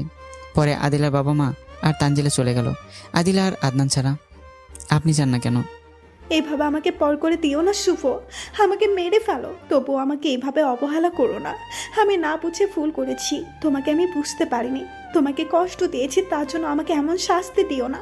আমার অপরাধের কারণে তুমি আমাকে যে শাস্তি দেবে আমি মাথা পেতে নেব, কিন্তু তোমার থেকে পৃথক হতে পারবো না। আচ্ছা এখন যান, আমার খুব ক্ষুধা লাগছে, আমার জন্য খাবার নিয়ে আসেন। আদিলা তখন দৌড়ে চলে যায়। কিছুক্ষণ পর খাবার নিয়ে আসে, প্লেটটা আদনানের হাতে দেন। আদিলা প্লেট আদনানের হাতে দিল। আব্বু, তোমার আম্মুকে এগুলো খাওয়াই দাও। আদনান সেই খাবার তার মায়ের মুখে তুলে দেয়। আদিলা এক লোকমা মুখে নিয়ে আমাকে জড়িয়ে ধরে কেঁদে দেয়। পাগলিটা আমার, কাঁদছো কেন? আমাকে ক্ষমা করে দিছো তো? আমার পিচ্ছি বোটার উপর কি আমি অভিমান করে থাকতে পারি? আমি যে তাকে অনেক ভালোবাসি, কি করে তার কষ্ট সহ্য করবো আমি? তুমি আমাকে কচু ভালোবাসো। যদি আমাকে তুমি ভালোবাসতা তাহলে আমার কাছে তোমার এত বড় একটা রোগ গোপন করতে না। আমি চাইনি তোমাকে আবার কষ্ট দিতে, তাই বলিনি। তুমি কি মনে করেছিলে তুমি আমাকে ছেড়ে চলে গেলে আমি সুখে থাকতাম? তুমি বলো, আমাকে তোমাকে ছাড়া আমি কিভাবে সুখে থাকবো? তুমি যে আমার একমাত্র সুখ, আর কখনো এমন করবে না। বলো আমাকে, কথা দাও শুভ। আরেকবার যদি এমন করো তাহলে এবার আমি সত্যি দুনিয়া ছেড়ে চলে যাব, কারো বাধা মানবো না। আর কখনো এমন করবো না। আমার পাগলিটাকে সবসময় মনের কথা খুলে বলবো। এবার খুশি তো? হুম। এই বলে আমার বুকের উপর চুমু খায়। আচ্ছা আদিলা, তখন তুমি বললে আমি কিছু বললে সত্যি এবার তুমি দুনিয়া ছেড়ে চলে যাবে, তাহলে কি কখন আমার জন্য দুনিয়া ছাড়তে চেয়েছিলে? হুম। কি, কখন? আদিলা বলতে শুরু করে। সেই দিন যখন তুমি মাঝরাতে আমাকে ঘর থেকে বের করে দিয়েছিলে, তখন আমার মাথায় কোনো কাজ করছিল না। কোথায় যাব আমি, তাও একটা মেয়ে হয়ে? আমি তো বাড়ি যেতে পারবো না, কারণ সেখান থেকে যে তোমার হাত ধরে পালিয়ে এসেছি। সেই দিন যদি আমি বাড়িতে যেতাম তাহলে তুমি আমার মা বাবার চোখে খারাপ হয়ে যেতে। আমি চাইনি তোমাকে তাদের চোখে খারাপ বানাতে। তুমি খারাপ হলেও আমার, ভালো হলেও আমার। তাই সেদিন কোনো রাস্তায় না, তোমার রুমে চিঠিটা দিয়ে মরার জন্য আজ রাস্তায় দাঁড়িয়ে থাকি। হঠাৎ একটা গাড়ি আসে, তখন আমি মাঝ রাস্তায় চোখ বন্ধ করে শুয়ে পড়ি। কিছুক্ষণ পরে আমি খেয়াল করি যে আমি এখনো বেঁচে আছি, আমার উপর দিয়ে গাড়ি যায়নি। পরে চোখ খুলে তাকাতেই দেখতে পাই আমার সামনে অপরিচিত বাবার বয়সী লোক রাগি চোখে দাঁড়িয়ে আছে। লোকটাকে দেখে উঠে যাই, তখন ঠাস ঠাস করে দুইটা চড় মেরে আমাকে মরার কারণ জিজ্ঞাসা করে। আমি শুরু থেকে শেষ পর্যন্ত বলি। পরে লোকটি, মা, তুই যদি কিছু মনে না করিস তাহলে তোকে আমি আমার মেয়ে বানিয়ে নিয়ে যাব। তোকে মরতে হবে না, আবার নতুন করে শুরু করবি। যাবি কি আমার সাথে? জানিস মা, তোর মতোই আমার একটা মেয়ে ছিল। সে একটা ছেলেকে অনেক ভালোবাসতো, কিন্তু ছেলেটা তাকে ধোঁকা দেয়। আমার সরল সোজা মেয়েটি সেই ধোঁকা সহ্য করতে না পেরে আত্মহত্যা করে। যাবি মা আমার সাথে আমার মেয়ে হয়ে? বাবা যাব। কি বললি? আর একবার ডাক মা। বাবা, আমি তোমার সাথে যাব। অতঃপর বাবা আমাকে নিয়ে ঢাকায় নিয়ে আসে, বড় একটা বাড়ির সামনে আনে। বাবা, এটা কার বাসা? মা, এটা আজ থেকে তোর বাসা। তুই এখানে থাকবি আর আমার অফিসের দেখাশোনা করবি। কি বললে বাবা? আমি এগুলো একা পারবো না।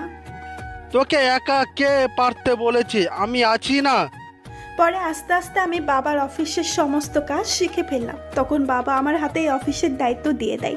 এইভাবেই আমার নতুন জীবন শুরু হয়। কিন্তু বিশ্বাস করো, তোমাকে যতবারই বলার চেষ্টা করছি ততবারই তোমার এক একটা স্মৃতি আমাকে তোমার মায়ায় জড়িয়ে তোমাকে ভুলতে দেয়নি। তাই প্রত্যেক দিন রাতে তোমার ছবি বুকে নিয়ে কান্না করতাম।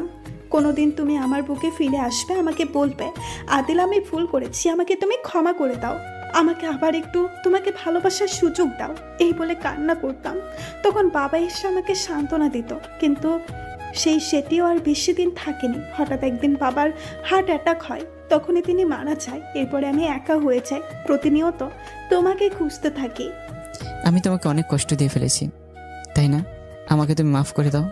তোমার সমস্ত অপরাধ আমি মাফ করে দিচ্ছি, আমাকেও তুমি মাফ করে দাও। আর কখনো আমাকে ছেড়ে যেও না। আর কখনো ছেড়ে যাব না, মরার আগ পর্যন্ত তোমাকে ভালোবেসে যাব। তখন আদিল আমাকে শক্ত করে জড়িয়ে ধরে। আব্বু, উনি তোমাকে জড়িয়ে ধরেছি কেন? ছেড়ে দিতে বলো, না হলে কিন্তু আমি তোমার সাথে কথা বলবো না। বাবা, সে তোমার মা, আমাকে তো জড়িয়ে ধরবেই। না, ইনি আমার মা না। যে তোমাকে আমার সামনে কষ্ট দেয় সে কখনো আমার মা হতে পারে না। ইনিকে চলে যেতে বলো, আমি আমার জন্য আরেকটা মা নিয়ে আসবো। আদিলা, যাও, তোমার ছেলের অভিমান ভেঙে তারপর আসো। আদিলা আমাকে ছেড়ে আদনানের কাছে যায়, গিয়ে তার সামনে কান ধরে ক্ষমা চায়। না, আমি তোমাকে মাফ করব না। শুভ, তোমার ছেলেকে বলো যেন আমাকে মাফ করে। সে কখনোই আমার কথা শুনবে না, তুমি বললে আমাকে মাফ করবে। আব্বু, তুমি তোমার আম্মুকে মাফ করে দাও। আচ্ছা, এবার মতো মাফ করলাম, বাবা বললো বলে। তারপর আদিল আদনানকে জড়িয়ে ধরে কপালে একটা চুমু দিয়ে মনে মনে বলে, শালার বাবাটা যেমন জেদি, ছেলেটারও বানাইছে জেদি। আমি কি করব এই দুইটারে? এই দুইটা তো আমার জীবনের 12টা বাঁচিয়ে দেবে। এভাবে কিছুদিন চলে যায়। আমাকেও ডাক্তাররা রিলিজ দেয়। তারা সকলে আমাকে নিয়ে সিঙ্গাপুর থেকে ঢাকায় চলে আসে। চলো সবাই আমাদের বাসায়। চল মা, যাবি না নাকি অভিমান করে থাকবি? না, চলো। আপনারা যান, আমি যেতে পারবো।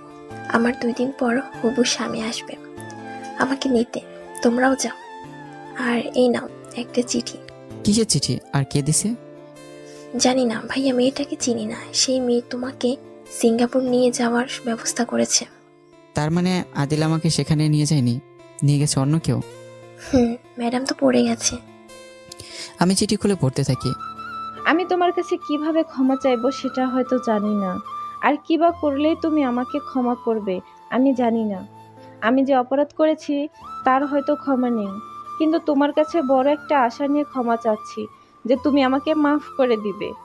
শুভ, এই খারাপ মেয়েটাকে মাফ করে দিও। আমি তোমার পা ধরেই ক্ষমা চাইতাম, কিন্তু যে অপরাধ আমি করেছি তার জন্য তোমার সামনে যেতে আমার লজ্জা করে। শুভ, তুমি আমাকে মাফ না করো তাহলে হয়তো আল্লাহ আমাকে মাফ করবে না, আমি মরলেও শান্তি পাবো না। আমি তোমার কাছে হাত জোর করে ক্ষমা চাচ্ছি, তুমি আমাকে মাফ করে দাও। সেদিন তুমি যখন আমার সামনে, আমি তোমার শত্রু জানা থাকা সত্ত্বেও তুমি আমার কলিজার টুকরা মেয়েটাকে অ্যাক্সিডেন্টের হাত থেকে বাঁচিয়েছিলে। সেদিন নিজের ওপর কতটা ঘৃণা হচ্ছিল আমি তোমাকে বলতে পারবো না। অতঃপর যখন মেয়েটা আমার হাতে দিয়ে কোথায় যেন চলে গেলে, তোমাকে খুঁজে পাইনি। সেদিনের পর থেকে তোমার কাছে ক্ষমা চাওয়ার জন্য তোমাকে পাগলের মতো খুঁজে বেড়াতাম, কোথাও তোমার সন্ধান পেতাম না। হঠাৎ একদিন তোমাকে হাসপাতালে দেখতে পাই, কিসের জন্য যেন এসেছিলে। তুমি চলে যাওয়ার পর আমি ডাক্তারের থেকে জানতে পারি তোমার ক্যান্সার, বাঁচার সম্ভাবনা খুব কম। সেদিনই আমি তোমার জন্য সিঙ্গাপুরের টিকিট কাটি, তোমাকে সেখানে নিয়ে তোমার চিকিৎসা করাবো বলে। অতঃপর ডাক্তারের থেকে এসে তোমাকে ফলো করে তোমার ঠিকানা জেনে নেই। বিশ্বাস করো, আমি তোমার সমস্যার কথা আদিলাকে বলতে চেয়েছিলাম, কিন্তু কিছু সমস্যার কারণে আসতে পারি নাই।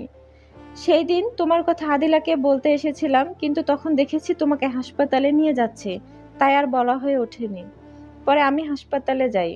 আমি এতটুকু একটা কাজ করেছি শুধু তোমার কাছ থেকে ক্ষমা পাওয়ার আশায়। আমাকে মাফ করে দিও শুভ। ইতি, খারাপ মেয়ে তানিয়া। তানিয়ার মেয়েকে আমি কিভাবে বাঁচিয়েছিলাম একটু পিছন থেকে ঘুরে আসি। একদিন আমি একটা হাসপাতালে যাই আমার এক বন্ধুর জন্য ওষুধ কিনতে। সেখানে গিয়ে দেখতে পাই তানিয়া ডাক্তারকে কেঁদে কেঁদে কি যেন বলছে। আপনার যত টাকা লাগে আপনি নেন, তবুও আমার মেয়েটাকে বাঁচান, যেভাবেই হোক রক্ত জোগাড় করেন। আমরা চেষ্টা করতেছি, কিন্তু ম্যাডাম এই মুহূর্তে আমাদের কাছে এই রক্ত নাই। অন্য জায়গায় খোঁজ নিয়েছি, তারাও না করছে। অন্তত 2 ব্যাগ রক্ত শরীরে দিতেই হবে। পারলে আপনিও চেষ্টা করেন, না হলে আমাদের কিছুই করার নেই। আমরা চেষ্টা করতেছি, আরও করব। আপনিও চেষ্টা করেন যত তাড়াতাড়ি পারেন। এই বলে একটা চলে আসে। আমি তখন ডাক্তারের কাছ থেকে জেনে নিই রক্তের গ্রুপ কী। অতঃপর আমি রক্তের গ্রুপের সাথে মিলে যাই। আমি তখন 2 ভাগ রক্ত আমার থেকে দিয়ে আসতে যাব, তখনই তানিয়া দেখে ফেলে। তানিয়া আমার কাছে যেতে লাগে, তখনই ডাক্তারটাকে ডাক দেয়। তানিয়ার আর আমার সাথে সাক্ষাৎ হয় না। এবার বাস্তবে ফিরি। কার চিঠি এটা আর কি লেখা? আমি চিঠি আদিলার হাতে দিই। আদিলা পড়ে আমাকে বলে, মাফ করে দাও। তাকে ভুল তো মানুষের জীবনে হয়েই থাকে, আমাদেরও তো ভুল হয়েছে, আমরা দুজন দুজনকে মাফ করে দিচ্ছি, তাকেও মাফ করে দাও। আচ্ছা তুমি যখন বললে মাফ করে দিলাম। তোমাকে একটা কথা বলবো, রাগ করবে না প্লিজ? তানিয়াকে আমাকে একটু দেখাবে, আমি একটু দেখবো যে আমার থেকে কত সুন্দর, আর যার জন্য আমাকে ছেড়ে দিয়েছিলে। পিছনের অতীত আবার টানতেছো? না শুভ, শুধু আমার ইচ্ছেটা প্রকাশ করলাম, এখন পূরণ করলেও তুমি করতে পারো, না করলেও করতে পারো, সেটা তোমার ইচ্ছা। আচ্ছা যদি কোনো দিন তার সাথে আমার দেখা হয় তাহলে তোমার সাথে সাক্ষাৎ করাবো। সেদিন তোমার যা ইচ্ছে তুমি তাকে জিজ্ঞেস করতে পারো। আর তুমি কি জন্য তাকে দেখতে চাইতেছো আমি বুঝতে পারছি। শুভ প্লিজ, তুমি আমাকে ভুল বুঝো না, আর কখনো তাকে দেখার ইচ্ছে করবো না, তাকে দেখবো না কখনো, আমাকে মাফ করে দাও প্লিজ। আরে পাগলি, মাফ চাওয়ার কি আছে? আমি জানি তুমি আমার উপর রাগ করছো, তুমি ভাবছো আমি তোমাকে সন্দেহ করছি, আমি আমার ভালোবাসার কসম দিয়ে বলছি আমি তোমাকে সন্দেহ করি নাই। দূর পাগলি, আমি জানি কখনো তুমি আমাকে সন্দেহ করবে না। গাড়িতে চলো, গাড়ি আমাদের জন্য অপেক্ষা করছে। অতঃপর আমরা সকলে গাড়িতে উঠে তানজিলা ছাড়া গাড়ি তার আপন গতিতে চলতে থাকে। একসময় গাড়ি আমাদের গন্তব্যে এসে দাঁড়ায়। গাড়ি থেকে একে একে নামতেই পিছন থেকে কে যেন আদিলার গায়ে হাত দেয়, আর তাতে সে চমকে ওঠে। পিছন ফিরে তাকাতে অবাক। আদিলা পিছনে তাকিয়ে, মায়া তুই? এই বলে আদিলা মায়াকে জড়িয়ে ধরে। তুই আমার বেস্ট ফ্রেন্ড হয়ে এইভাবে ভুলে যাবে আমি কখনোই ভাবতে পারিনি। তুই আমার জন্যই তোর ভালোবাসার মানুষটাকে আপন করে পেয়েছিস, আর আমাকেই ভুলে গেছিস। একটিবার যদি ফোন করে কথা বলতি তাও হতো, এই মনটাকে শান্তি দিতে পারতাম যে আমার বেস্ট ফ্রেন্ডটা আমাকে ভুলে নাই। কিন্তু তুই একদিনও একটা ফোনও দিস নেই। এতটা স্বার্থপর কীভাবে হলি? সরি দোস্ত, ক্ষমা করে দে আমায়, ভুল হয়ে গেছে। তুই ভালো করেই জানিস আমার কাছে কেউ কোনো অপরাধ করলে তাকে শাস্তি না দিয়ে আমি ক্ষমা করি না। কি শাস্তি দিবি দে, তাও ক্ষমা করে দে। শাস্তিটা হলো তোর ছেলেকে আমার মেয়ের জন্য দিতে হবে।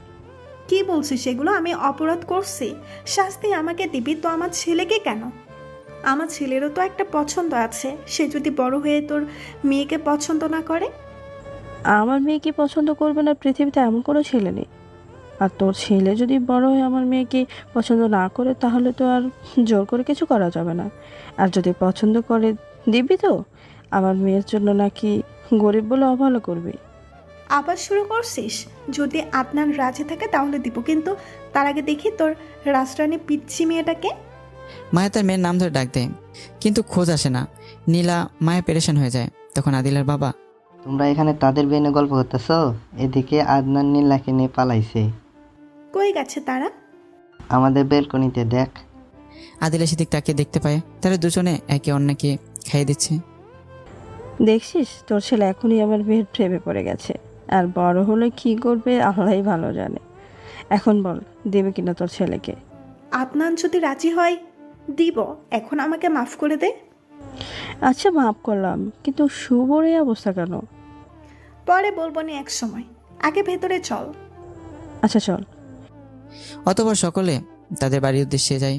অথবা ফ্রেশ হয়ে গল্প করতে থাকে। তখনই আদনান, আম্মু, আমি আর নীলা একসাথেই থাকবো হাসপাতালে। তুমি আর আব্বু যেভাবে থাকছো। আদিলা মুচকি হাসি দেয়। আচ্ছা এখন খেলতে যাও। তো ছেলেটাও রাজি হয়ে গেছে, তাহলে তারা প্রাপ্তবয়স্ক হলে বিয়ে দিব। আচ্ছা।